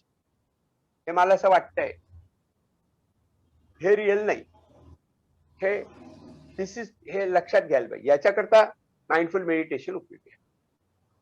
म्हणजे आपल्याला कळतं की आत्ता काय आहे, आत्ता काय, दिस इज द मोमेंट. आणि जजमेंटेड होतो आपण, कसं होता कामा नाही, तसं होता कामा नाही, अरे बापरे काय होईल, मग याचं होईल, असं तसं चालू राहतं. ते त्याला त्याचं दुसरं टोकच नाही आहे, त्याला तो ऍबिस आहे, त्यात एकदा पडलं की बॉटमलेस पिट आहे.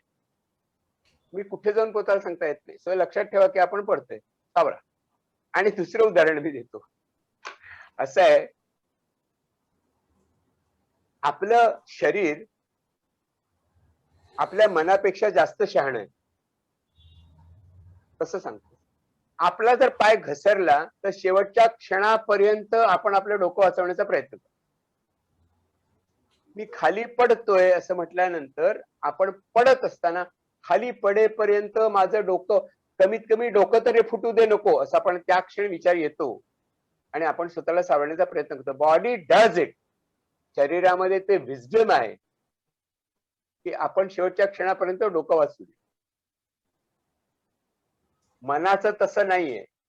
एकदा सटकली की सटकली, एकदा त्याच्यात आपण अडकलो की त्याच्यातच भावत. That is the problem. So आपण ते ट्रेनिंग पाहिजे मनाला दिलेलं. चालेल. सो मला असं वाटतं की भान असो वेळेचे पण.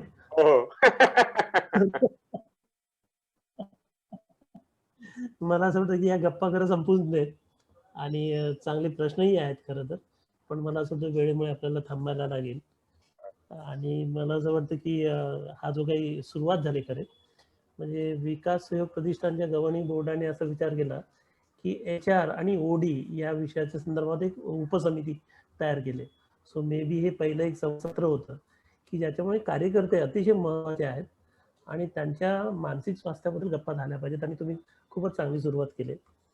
मला या निमित्ताने असं वाटेल की ही जी काही जी प्रक्रिया सुरू झाली ज्याच्यामध्ये विकास सहयोग संस्था आहेच, परंतु त्याचबरोबर इतरही संस्था आणि आम्ही सगळे एकत्र आलोय. सो एका अर्थाने हा कलेक्टिव्ह असा एफर्ट आमचा राहिलेला आहे आणि या निमित्ताने एक चांगली सुरुवात झाली. आमच्या सोबतच्या काही प्रतिनिधींबरोबर त्यांचे कौटुंबिक सदस्य पण आलेले आहेत. तर अशा रीतीने हा संवादाचा भाग आहे. तर शेवटी जरा फक्त हेमांगी जोशी ज्या आमच्या अध्यक्ष आहेत त्यांना थोडं समारोप करायला सांगेल आणि आभार प्रदर्शन करायला सांगेल. सो हेमांगी जोशी, जर आपण एक आभार प्रदर्शन करू शकलो तर. माझा आवाज येतोय का? हो हो हो येतोय. तर आभार प्रदर्शन म्हणजे आता खरं तर सगळ्यात पहिल्यांदा मला असं वाटतं राजेंद्र बर्वे यांचे खूपच मनापासून आभार. म्हणजे खूप चांगल्या कॉन्सेप्ट त्यांनी उलगडून दाखवल्या. लर्न्ड हेल्पलेसनेस काय असतो आणि as against that learned hopefulness काय असतो आणि तो कसा आत्मसात करायचा याच्याबद्दलची खूपच चांगली जाणीव दिली. परमा कॉन्सेप्ट पण खूपच चांगल्या होत्या. मला असं वाटतं की ह्या ज्या सगळ्या कॉन्सेप्ट आहेत ना, ते आपलं स्वतःचं आणि सामूहिक जीवन पुढे न्यायला ह्या कॉन्सेप्ट खूपच उपयोगाच्या आहेत. मनाचं आणि जेव्हा समाजाचं अस्थैर्य कुठल्या तरी कारणामुळे जेव्हा येतं त्यावेळेला एकूणातच शांती भंग पावतो. म्हणजे जो पीसफुलनेस आहे तो एकूणातच सामाजिक लेवलचा आणि मानसिक वैयक्तिक लेवलचा आपण तो भंग पावतो. तर हा पीसफुलनेस किंवा ही शांती परत कशी मिळवायची तर त्याच्यासाठी मला असं वाटतं की ह्या गोष्टी, ह्या ज्या कॉन्सेप्ट आहेत त्या खरोखर सगळ्यांनाच शिकून घेणं गरजेचं आहे. आणि मला असंही लक्षात आलं की ह्या खूप नॉर्मलाइज करण्याची पण गरज आहे. म्हणजे ह्या ठराविक प्रॅक्टिशनर्स पुरत्या न राहता या सगळ्या संकल्पना ह्या संपूर्ण नॉर्मल लोकांकडे ह्या संकल्पना जाव्यात आणि त्याच्याबद्दलचं जे काही मिस्टिफाईड हे असेल तर ते गळून पडावं आणि जेणेकरून ह्या लोकांना स्वतःचं आयुष्य उभं करायला आणि कोणतंच त्यामुळे आपल्या कुटुंबाचं आणि समाजाचं उभं करायला खूपच मदत होईल. त्याच्यामुळे मला असं वाटतं की खूपच इन्साइटफुल सेशन होतं. डॉक्टर राजेंद्र बर्वे, तुमचे खूप मनापासून आभार. आणि खरं तर हे 2 तास तुम्ही काढलेत आणि खिळवून ठेवलं, सगळ्यांना खिळवून ठेवलं. हे खरं सोपं नव्हतं. म्हणजे तुमच्यासाठी पण 2 तास काढणं हे तुमच्या बिझी शेड्यूल मधनं हे खूपच आम्हाला समजू शकतं की किती अवघड असू शकतं, पण तुम्ही ते काढलेत आणि आमच्यासारख्या स्वयंसेवी संस्थांना मदतीचा एक हात तुम्ही पुढे केलात आपलं ज्ञान वाटून. तर त्याच्यासाठी तुमचे खूपच आभार. दुसरं मला असं वाटतं की हे आमचे साथीदार आहेत, यांचे काही मी आभार नाही मानत, पण मला उल्लेख करणं त्यांचं गरजेचं वाटतं. नितीनने खूप प्रोएक्टिव्हली ह्याच्यासाठी पुढाकार घेतला. मोहन, विनोद चव्हाण ह्या सगळ्यांच्या आयोजनासाठी जो काही विचार त्यांनी त्याच्यामध्ये घालवला, तर त्याच्यामुळे सुद्धा ही शक्य झाली कार्यशाळा. आणि ही नेटची आटोपशीर अशी छोट्याच समूहापुरतीची कार्यशाळा ही खूपच छान पद्धतीने यशस्वी करण्यामध्ये ह्यांचं पण एक योगदान मोठं आहे. म्हणजे प्लॅनिंग लागतं, त्याच्यासाठी मेसेजेस तयार करणं आणि हे सगळंच लागतं. तर त्याचा मी फक्त उल्लेख करेन, मला काही आभार नाही त्यांचे मानायचे. कारण जरा एक उल्लेख हिमांगी जर आपण करा, ही जी झूमची जी फॅसिलिटी आहे ती आपल्याला आंबेडकर शेती विकास संशोधन संस्थेने पुरवलेली आहे. त्याचा हा कलेक्टिव्ह एकूणाचाच एक्सरसाइज होता. त्यामुळे मला असं वाटतं की खूपच छान झालं हे. तुमचे खूप मनापासून आभार. आणि मला असं वाटतं की बाकी लोक पण आता तुमच्याशी कदाचित जुळतील. त्यांच्या मनाला एक प्रकारचा दिलासा मिळाला.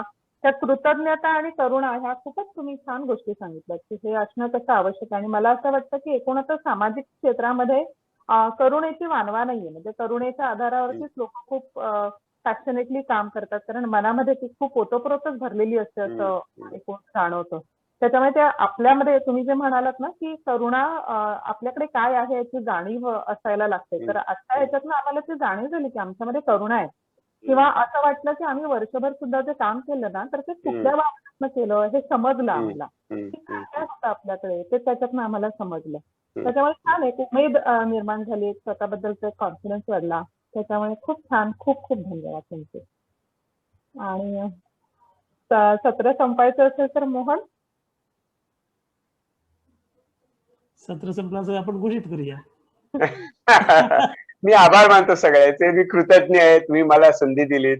माझा अनुभव शेअर करायची एक मला संधी मिळाली, ज्याबद्दल मी आपला आभारी आहे. धन्यवाद doctor बर्वेजी. Yes yes, thank you. Yes yes, bye. Anita कुठे? बाय. थँक्यू.